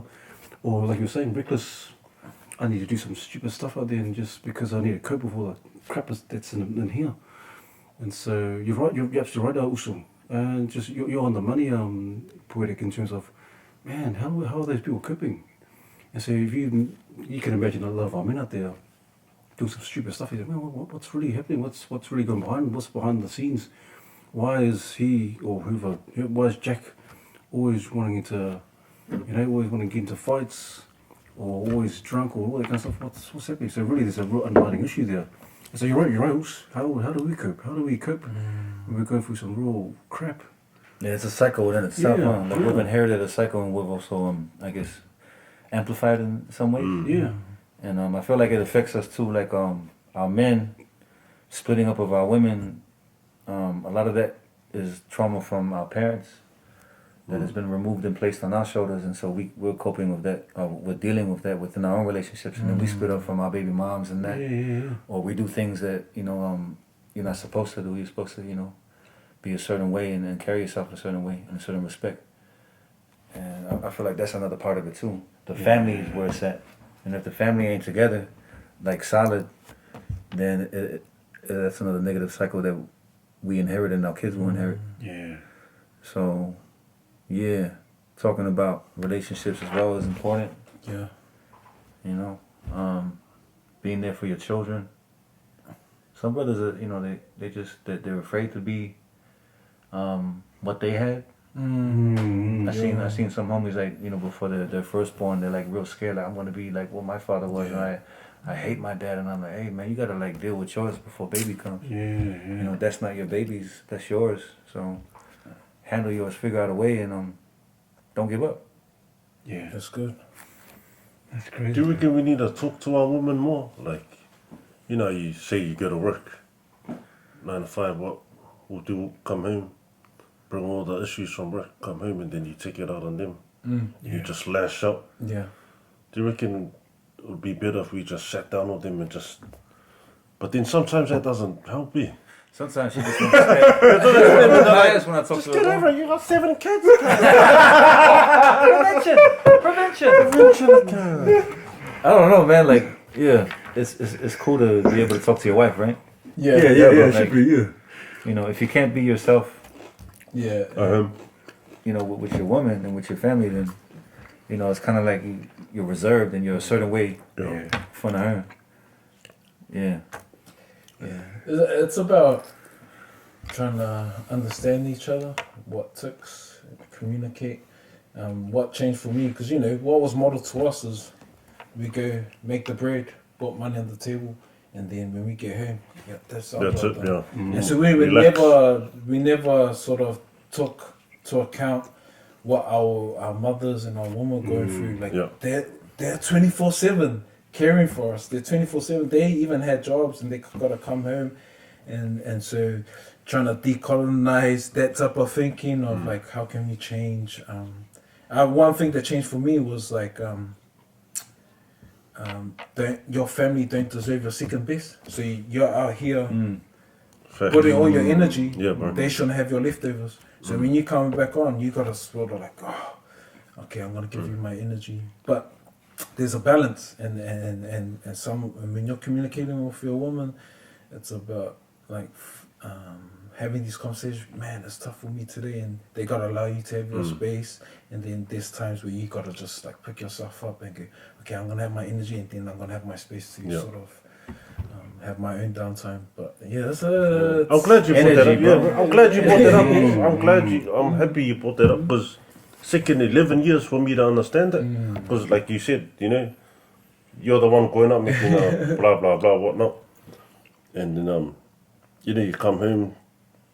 Oh, where's my food? Like where's my meal? Is it warm? What do I eat? Then go shower, sleep. But now I'm like, nah, that's not how it is. We went 50-50 on the kids. So I'll do the washing. I'll look after them. So maybe 11 years. Uber Eats, bro. I thank God for that. Like for well, it's good to have brothers around you like those. So you learn things. So I'm from that. The whole I went to work. You should do that. No, I shouldn't hang out. You should wash the dishes. Blah blah blah. We'll do. But no, you just meet the kids together. So man, let them have a rest for once. Yeah. Brownie points. And it's hard for your woman to respect you if you're not loving them Yeah. the way that Equally, yeah. like a queen, like some of the music that Poetik puts out. He talks about a woman, our mothers, our aunties as queens. See, I listen also, and I love that you're pushing that narrative out there. Because usually the music that's coming out of hip hop is like bitches and hoes, and you know. But what you're saying about our women is that they're queens, they're princesses, they're cream of the crop. Yeah, let's talk about that because I think that's cool. Because I love it. Let's talk about it. Let's talk about that, man. Can I get water? With a little bit of lemon and a lime. I'll confess a mistake that I've made. My mistake is one of my many mistakes is saving my energy and reserving my patience for outside of the house. And all the bullshit you gotta deal with every day. And then by the time I get home, no more patience, no more good vibes, no more energy. And it becomes an issue at home when I'm like, what? Going back and forth, and she carries that weight and she's patient with me. And then she looks after the kids as well while I hit the studio and while I, gotta do the books and stuff, whatever the day holds. It took me a while to see that I was applying pressure from things that I was doing wrong onto my relationship, and I was making it worse than what it should be. I was, what's the saying? You make a mountain out of a molehill, or something like that.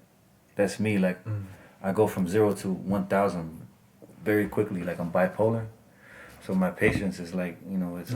Yeah, bro. You're bipolar, bro. Like, sorry, it's my bad. And I'm trying to work on that. I don't know how to fix it. I'm just trying to like chill and kind of cruise it and kind of protect my heart.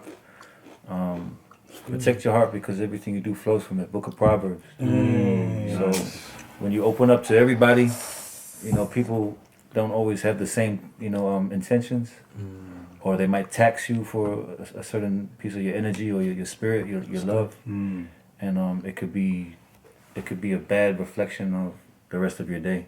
It's good, man. Like when I have a bad morning, I have a bad day. So what I changed was instead of waking up and doing something stupid, I hit the gym or I walk, hit the sounds, listen to music. I stopped listening to music for like 4 years. Like I just stopped, and we're musicians. Wow. Shucks, Like I started to hate music and I despise music because of what happened in the industry with everything that goes on and just arguing with people that you're not supposed to argue with. I started to hate that, and that also became a reflection on my relationship. Wow. So my demons are not her demons, She's not my rehab, right? So I thought I was doing a good thing by not beating a woman like how I watched growing up. Is it worse though when you beat them like spiritually? Like I'm not giving you the love that you deserve because I got no more to give. I gave it to all these strangers and all these other people. But then you come home. Different intentions, Wow. And then I'm teaching you. This is how I love you. Now go and look after the kids. Like that ain't right. I'm mad and the kid do something wrong. But hey, like. Bro, I'm glad that you even said, it takes a lot. Knocked it over on the bed. Ooh, That's me. that was good, man. So That was good, man. shout out to the mother of my kids. She's a good woman. Oh, and, yeah. I'm very lucky to have her. We're all our queens, bro. Cheers. Cheers to all the queens, everybody. Man, that's a cool, man. I guess then to keep us healthy and strong, because a lot of it is to give out. You need a lot to be poured into yourself. So and we talked about, we don't know how to cope with certain things. We turn to this to relax, and yet once that buzz is gone, we're back to the same reality. So it's like, what are some coping strategies or stuff that help feed our souls, feed our minds, so we have the energy for these stuff? Because you guys are hustling in terms of like grinding, putting in the work, but what are you guys doing to really pour into yourself that help you sustain you, but a healthy stuff? So you mentioned you're starting to run now, exercise, that's helping you. Have you looked at other stuff? Yeah, what's your self-care? What do you guys Yeah. think? Well, I moisturize a lot. Are you moisturizing in the right place? Yeah, stacked up. I'm still in the process of caring to even be alive. So Yeah, we didn't plan on living this long. And now we're here, we're like, oh shit, maybe we got to get our lives together and really process what happened to us in the past. So we're good today, so we can carry on to the future in a better light for our kids and for the neighborhood, for our people. So part of me caring is not drinking 28 of these in 1 hour, and moderation, being held accountable and responsible for my actions, and applying a better eating quality, a better exercise regime. I find that lifting weights and running or just walking or just being out in the forest is soothing. Yeah. And it's more soothing than the pipe or anything that's around us. That's good, man. So I feel like find what yours is. You might be a painter. You might want to sew underpants or something. Whatever. I didn't mean to look at you. It's just whatever it is figure out your way. Like I listen to some of the homies that do time, and when they come out, they're going, I learned how to bake. You know how to bake? You that you shoot people, and now you know how to bake cakes and stuff. Okay, it's like man, it's a great way for me to cope with. True. Yeah, everyone has their outlet. Mine will be music. Yeah, it'll just be making music. So if I didn't show, I just chuck on the headphones, blah blah blah. But I slowly learned that, like what the bro was saying, just going out for a walk. Time alone for a man is very important, mumsy. Yeah, so even just even 20, half an hour, just walk around, come home, reset. Breathing's like another good exercise. I just breathe. Yeah, bro. Breathing techniques, yeah. I got caught up in that. Like, okay, I gotta do this and do this to be better. That I forgot and I overlooked, like an asshole. I overlooked that she needed that too. I was like, I'm trying to be better, and do all this, and she's like, well, I need time too. I'm like, damn, that's good. And it's not like the whole, take this 50, however much money you need to go do your hair and your nails. Like, nah. No. She need to go out and chill. She need to go out, and chill with the girls. Man. That's cool, man. Go for a walk up the mountain. Go put your feet in the river or something. Or just drive and cruise and listen to music. Whatever she needs to do, you need to accommodate that. And you need to put that first. Wow. If we really are men, then we need to protect our women. That's me. Even from ourselves. That's deep, man. Sorry, we're like turned into the brown table to the red table. Oh, that's me. Richie Diary Talks. Happy wife. I can't Josh. I don't know that. I know she's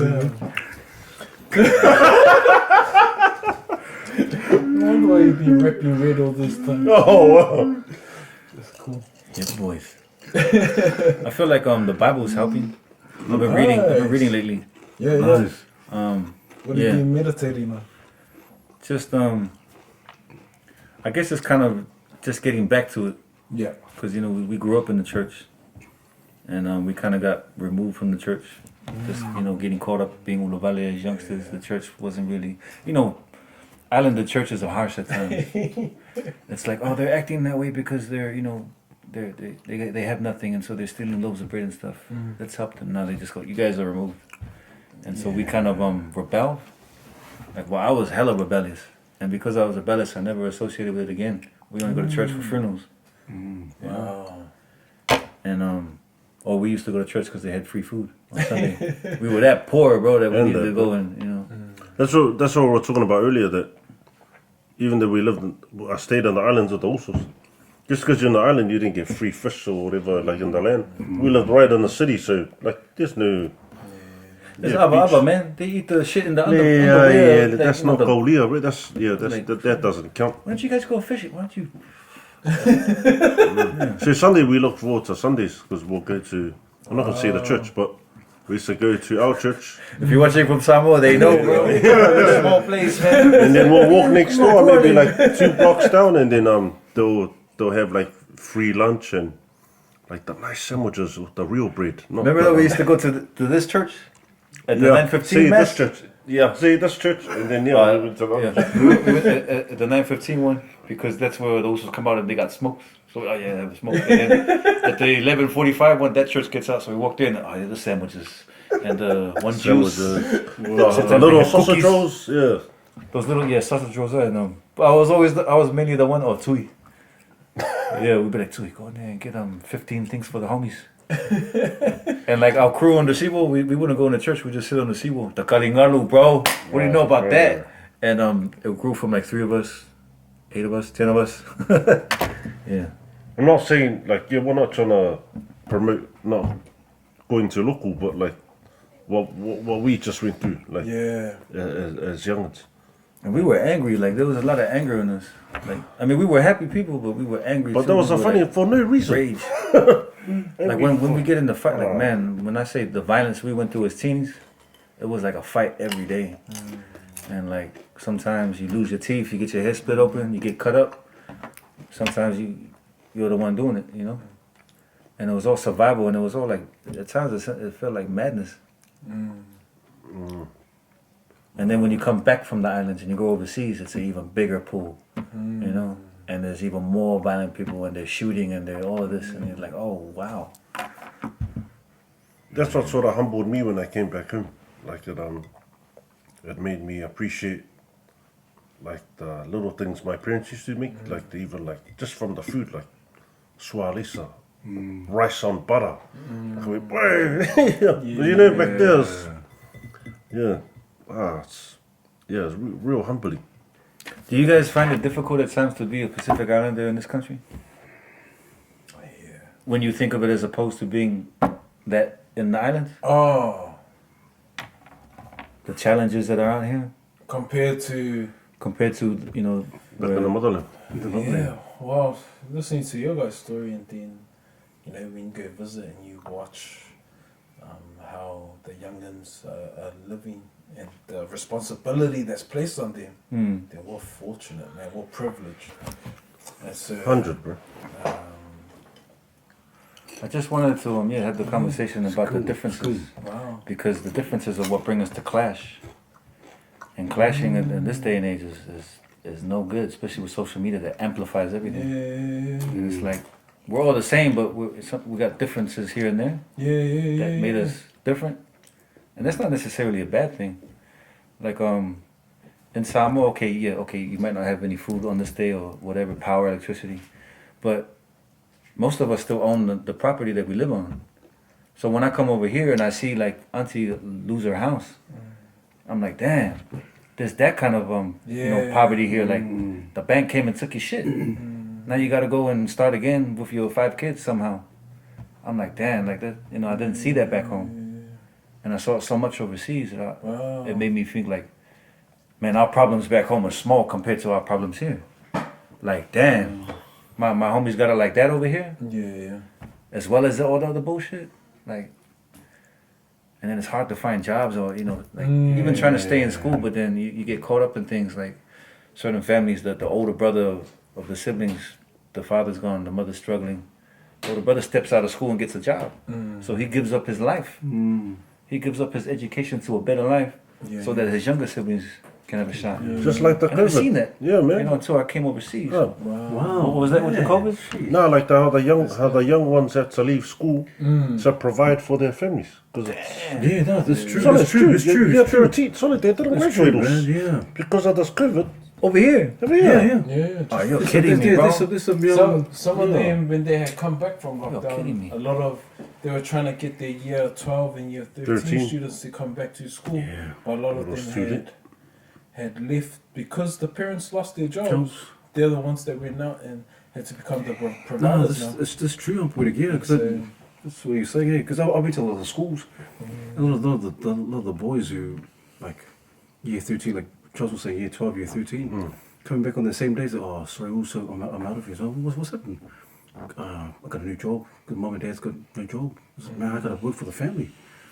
And it's like, and you're right. I think when you're talking about back in the islands and the issues over there, and you come here to to westernized world way of thinking, and some of the issues that we face here is like, man, especially our young people, like, man, there's some real nasty things that they have to go through just to even survive. Just to survive. Yeah. And let alone trying to get up to the equal playing field. Yeah.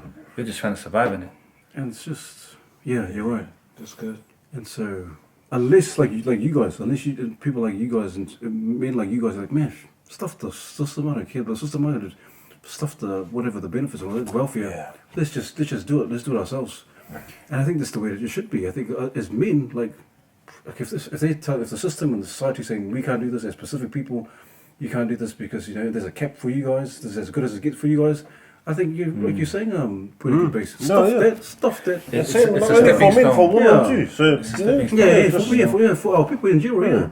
And I'm not trying to knock anyone that came up on welfare because I grew up on welfare. Yeah. I've had my time on that, and it helped me, survive those years. But I'm not gonna live on it today. Exactly. thanks, bro. I used to buy my Smiths back then over here. It was $10 back then. Oh, 48,000. everything's gone up.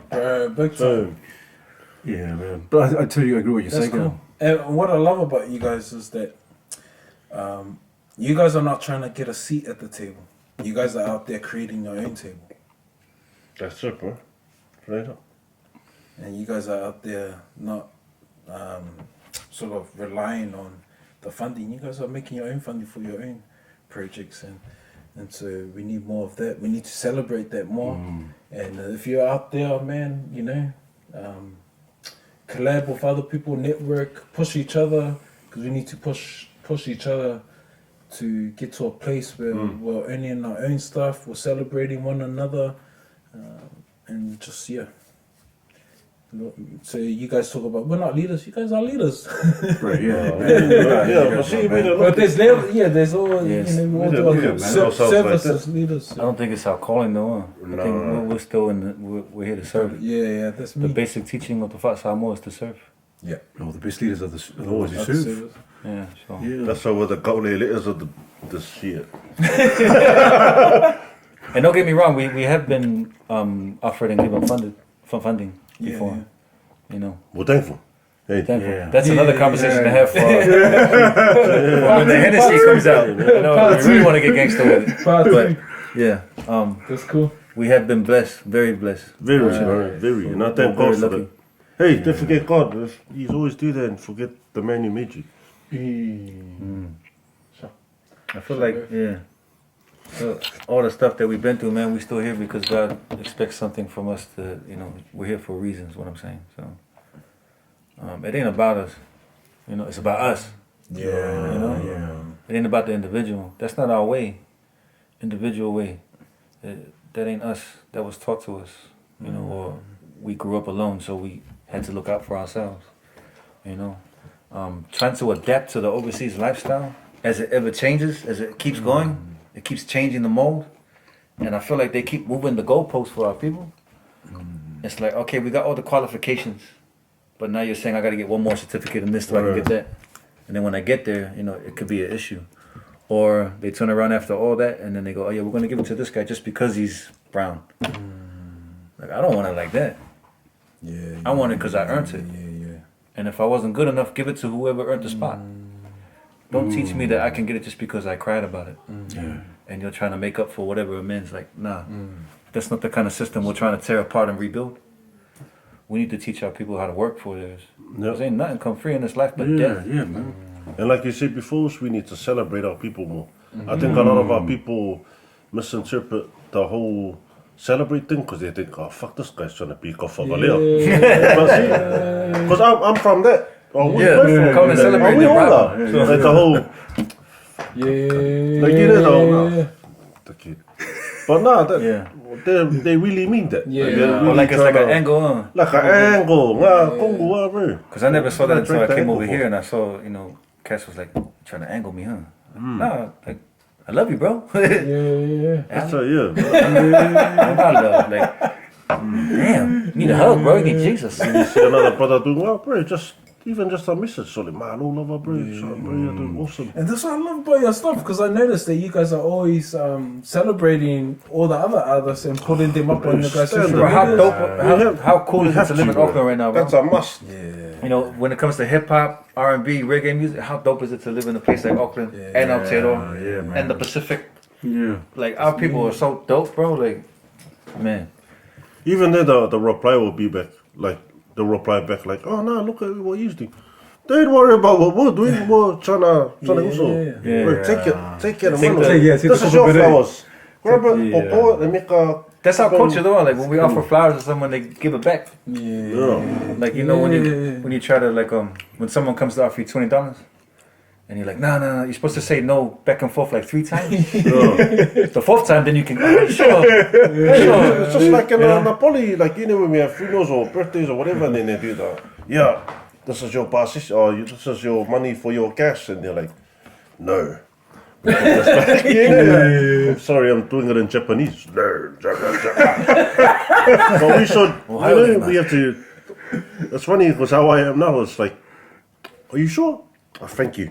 Then put on the yeah, that's how you should. That's how you should take it instead of whatever. Give it back. Because our way has always been giving. Yeah, exactly. But we're not good with money in the sense that here and there. But when someone comes and offers you something, you're always like, nah, like for real, I'm good. Just like how they say, hey, come and eat. Oh no, but you're hungry. Oh no, well, good. You know what I've learned from that? What I've learned from that is when you say no, the lady they offered and they go, oh no, that's okay then, that's fine. You're gonna starve. So your brother go, oh, okay. I like the gangster ones. They go, what? Food's not good enough for you? Yeah. No.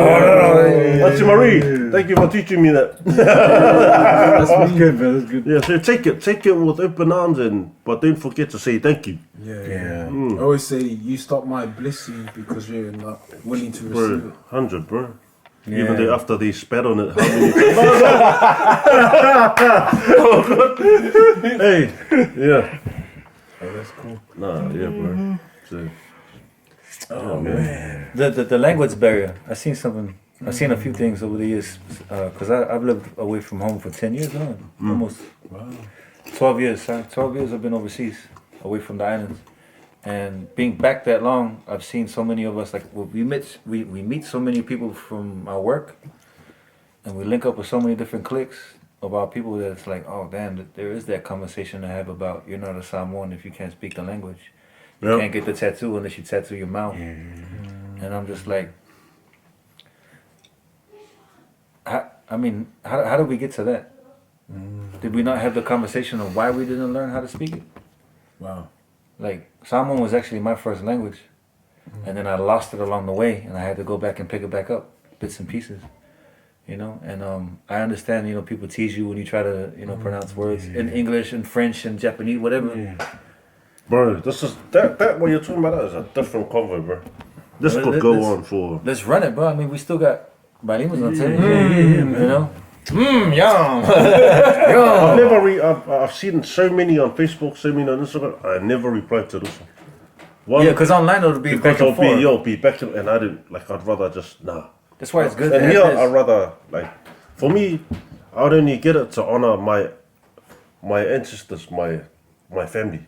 Even though. What do you mean the language? Nah, like if I was to get cut, just run the. Yeah, I would only get it for not only myself, but for my grandfather. That'll be it. But anything to do with them saying, oh no, you don't even know how to fulla or blah blah blah. But bro. See, that's why I don't say. I just leave it at that. Oh no, I won't say anything just to prevent anything from happening. I don't know how you feel about it. No, that's cool, because I like what you said, you said, we didn't even have the conversation as to how come we can't speak the language. We go straight to the, what a fear. What a fear. It's just, because he's going to get his tattoo and all that. Oh, so is that what you're talking about? Yeah, but you went all the way the other way. Oh, sorry, bro. That's now early prevention.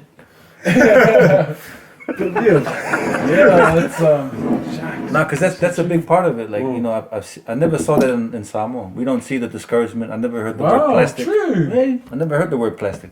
So it's only a thing here. It's only here in Australia I've heard that. And Australia's so Australia and New Zealand, that's one and the same to me. It's pretty much we're all, we're cousins. You know what I mean? For real. Even though we're cousins everywhere else, those two are more. You got league here, you got league there, you got rugby here, you got rugby. You know what I'm saying? Whereas America is different. Not so much different. But I feel like the backlash comes from here a bit more. And the comedy though comes from here too, like the harsh jokes. It's just a part of Goes life on over and here. on and on. So there's too much pride here. It's way too much. Yeah, like I've seen New Zealand-born Polynesians go over to the Pacific and experience something that they didn't hear as far as the support, like the love you get. Like the cuz goes over there and they're worried about applying to get your tatau, your malofia, and the tattooist will say, now you can learn your language. This is your first step. Wow. Thank you for giving your life to this moment, and coming this far, and applying yourself to what our ancestors fought and died for, because we're losing it. So I've never seen that overseas though. I know it happens, but I've never seen that kind of love presented from the tattooist and from elders. I've only seen, because you see it on the phones, you see it on social media, the whole the downplay of people, and I don't want to discourage people. I rather encourage people. That's good, man. So if that's your reconnection to the culture, then run it. If I was to reply like, well, you're plastic in me, you can't speak it. I'd only talk like that if they said something real foul and I was angry. Your mum's plastic. That's when the jokes come out. Why not tell Papa? If they can't answer that, then I'll be like, your mama. Yeah, I'll be like, keep that same energy with how you run your family. Hey, Wow! That's what I say. do you have Getting butter hot on in your here. Getting favela. Just toast. Oh, but Getting off you, bro. I love the way you put it, man. That makes me wanna. That's why your name's Poetik, That's why God blessed you with that name, bro. What a way, because I never thought of it that way. You were saying it because usually I'll go see as well. Like I think someone get the tatau, like what do you get it for? What's up? And even to the point of being judgmental, and it's just being me being honest. No, that's What's up with that? that's normal, bro. And but the thing, single game. But the thing is, because it's become so, I don't know if superficial is the word, but you have all these guys walking around and trying to, and he's like, what's this? I thought it was real respectful, and it's like, and it's kind of coming across real disrespectful. But the way you saying it, like when you get the better, or you get the guy, it's like, man, that's the first step of you learning your culture. So from now on, from henceforward, your whole life is just to learn your culture, live the way of and your identity. I love that because I never thought of it that way. I always thought, I thought you always just feel, Yeah, that's a part of the conversation of how we are feeling so disconnected to our ancestors and to our people. Like, I'm not Samoan enough, I'm white, or I'm something else. I'm not Samoan enough, so now's the time to kill myself. I've never seen that before, and so I was preparing myself for the tatau, and I jumped on YouTube. I was just learning how to use YouTube, and I saw a guy. Forgive me, I forgot his name, but it's exactly what he said. Wow. He said, I don't know who I am, and I don't understand my Samoan culture, where we're from.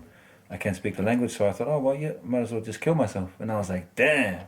Wow. Do we think Did he like say that? that sarcastically or? Nah. Is he serious? Was he for real? And like I was waiting for the punchline for me to laugh. Yeah, that's what I'm. Sorry, that's what I was. Because our humor's dark. I just fucked up. Sorry, man. But when he did it, I was like, I gotta chill out and watch this, and it helped to prepare me for this conversation as well.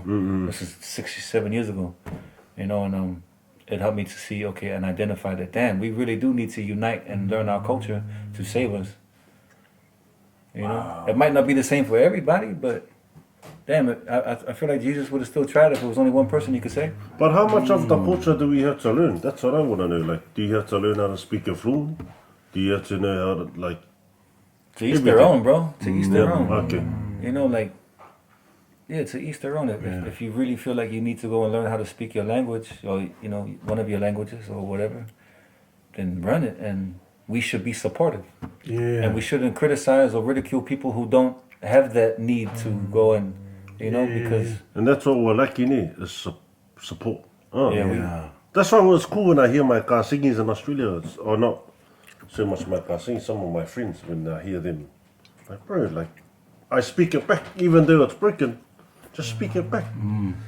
Yeah, just in here, they're like, oh yeah, go home, they'll learn more. No, yeah, we'll make them speak it more. Yeah, bro. That's so good, man.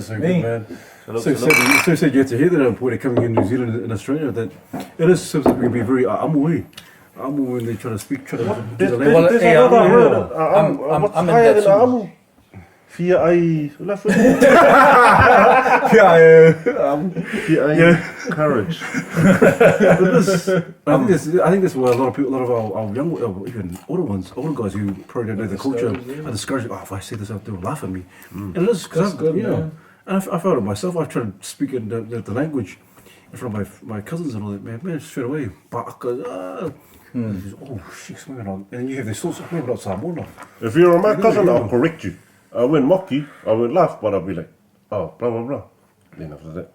And that's what I see too. That's what You you know, need. homies like, Correct. it's not, kakio, kao, like, like every bit of piece, they're like, hey, you say it like this. Because if there's more than you and me, then, all kinds of things. And I'm like, I'm in the background listening, like, oh, is that how you say it?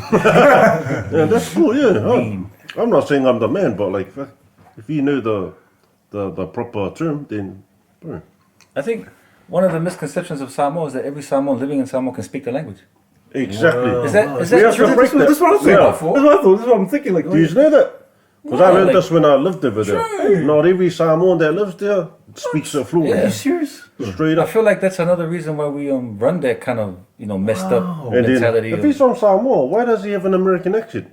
Alright, we'll squash this now. Everyone in Samoa, even in the schools, they speak with American accent. They don't speak with a New Zealand accent, Australian accent. Everyone speaks with American accent. It's Americanized. because of the heavy influence from America. Bongo bongo and all that. American song.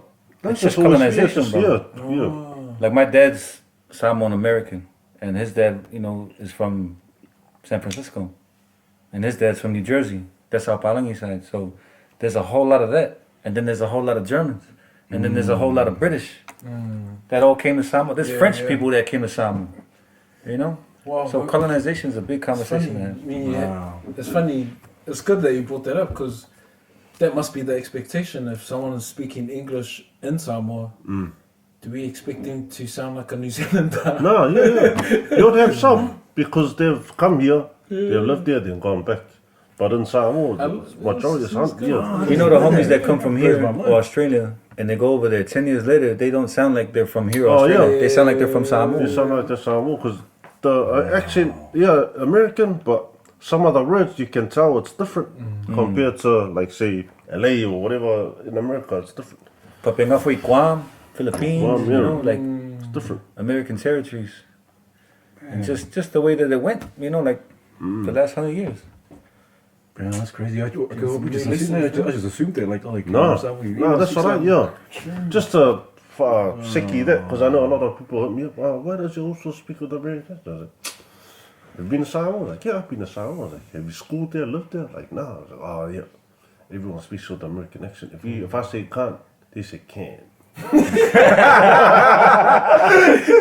the words.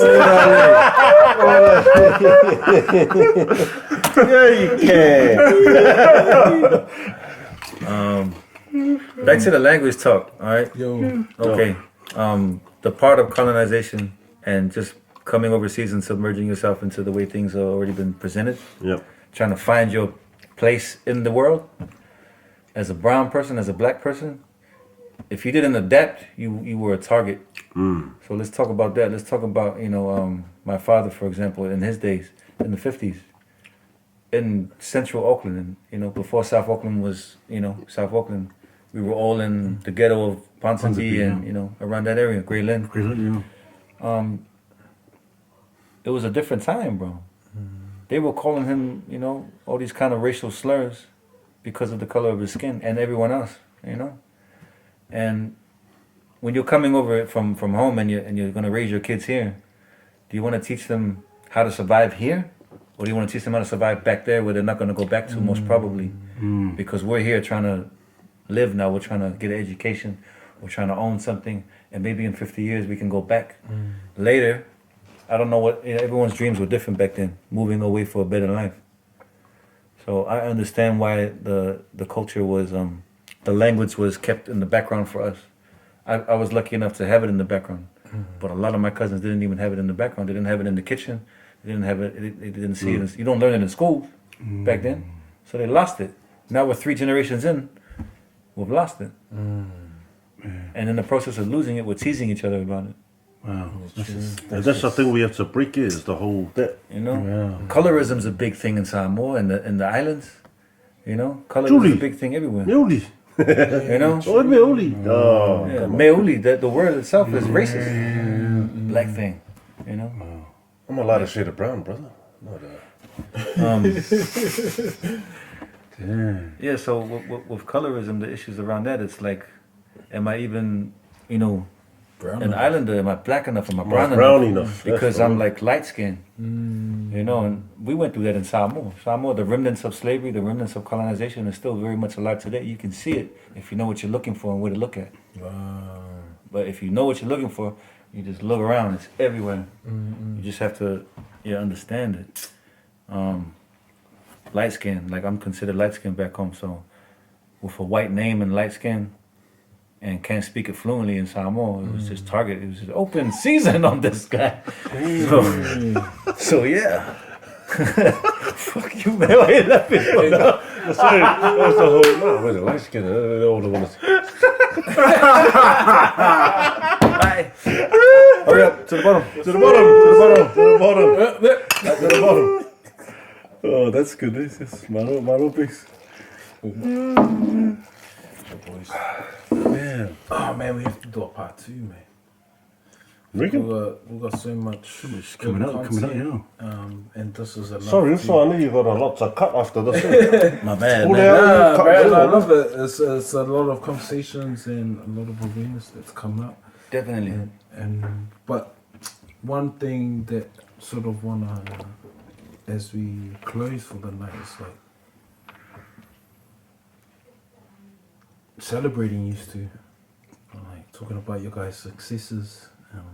What's been the highlight for you over the last couple of years? We don't celebrate them. So that we didn't celebrate shit. We're not successful. Nothing. Yeah, we still got a ways to go, and we got a lot of people to work with.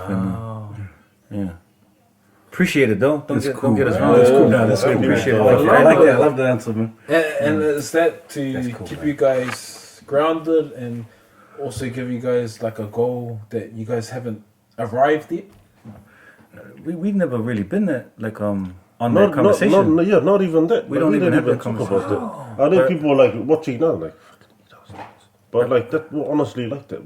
Wow. I feel like there's no requirement to let's have a big ass party and celebrate. Like when we say album release party, album celebration party, that's work.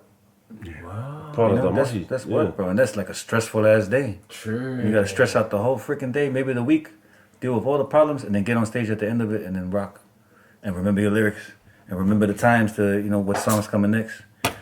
And if you haven't peed for the whole show, and you're DJing, you might have to just turn around and pee on the wall.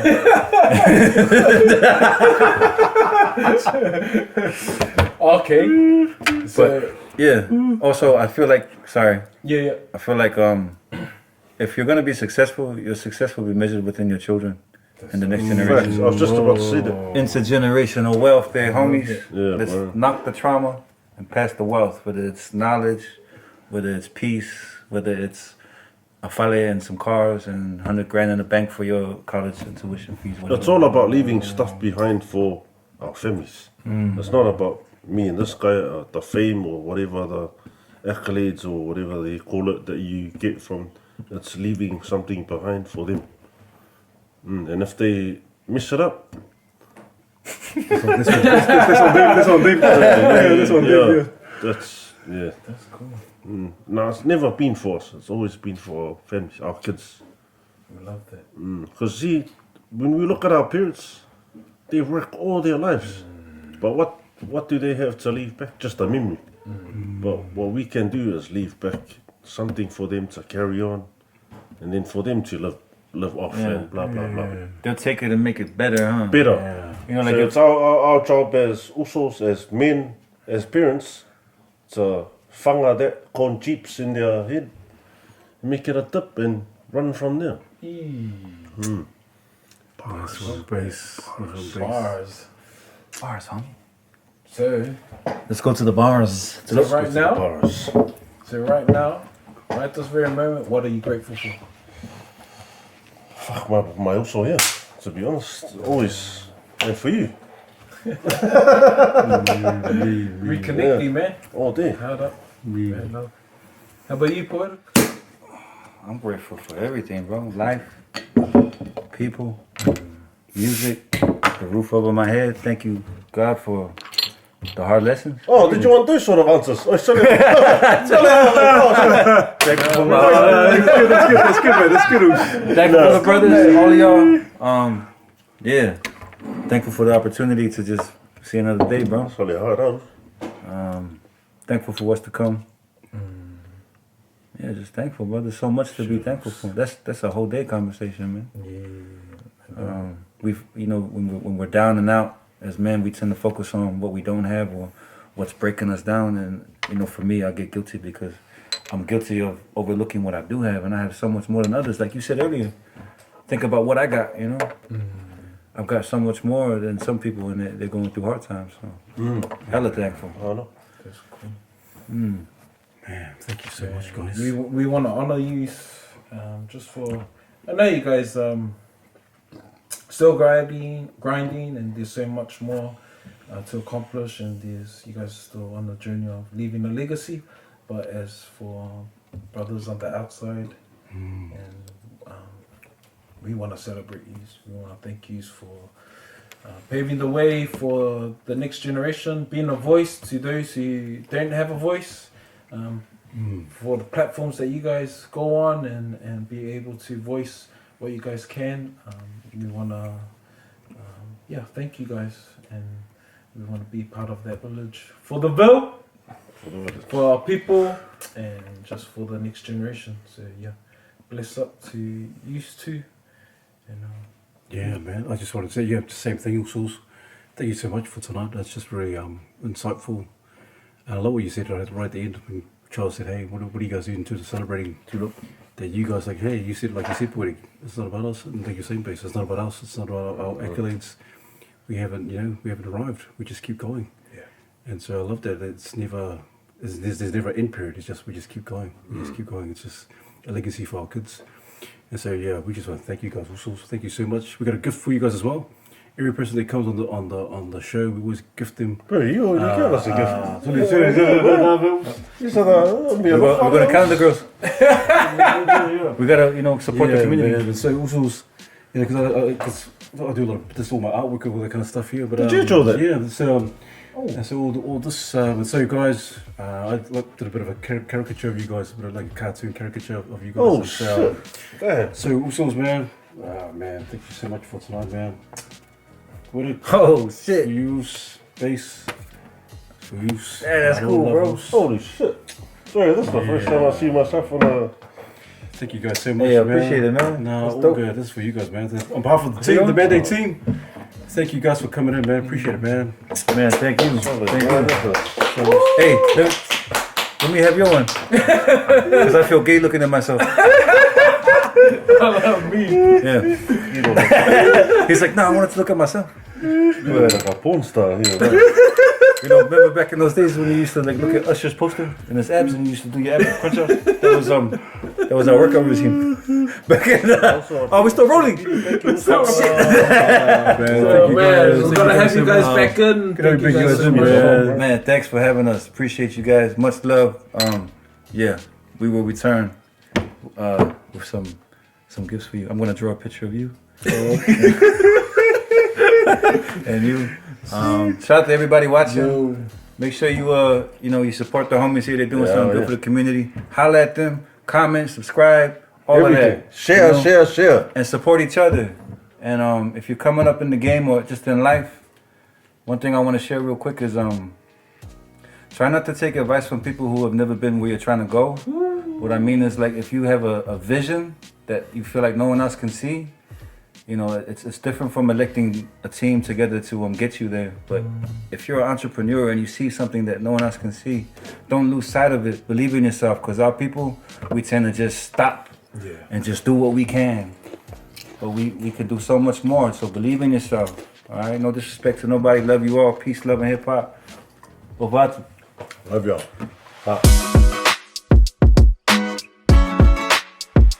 Mandate.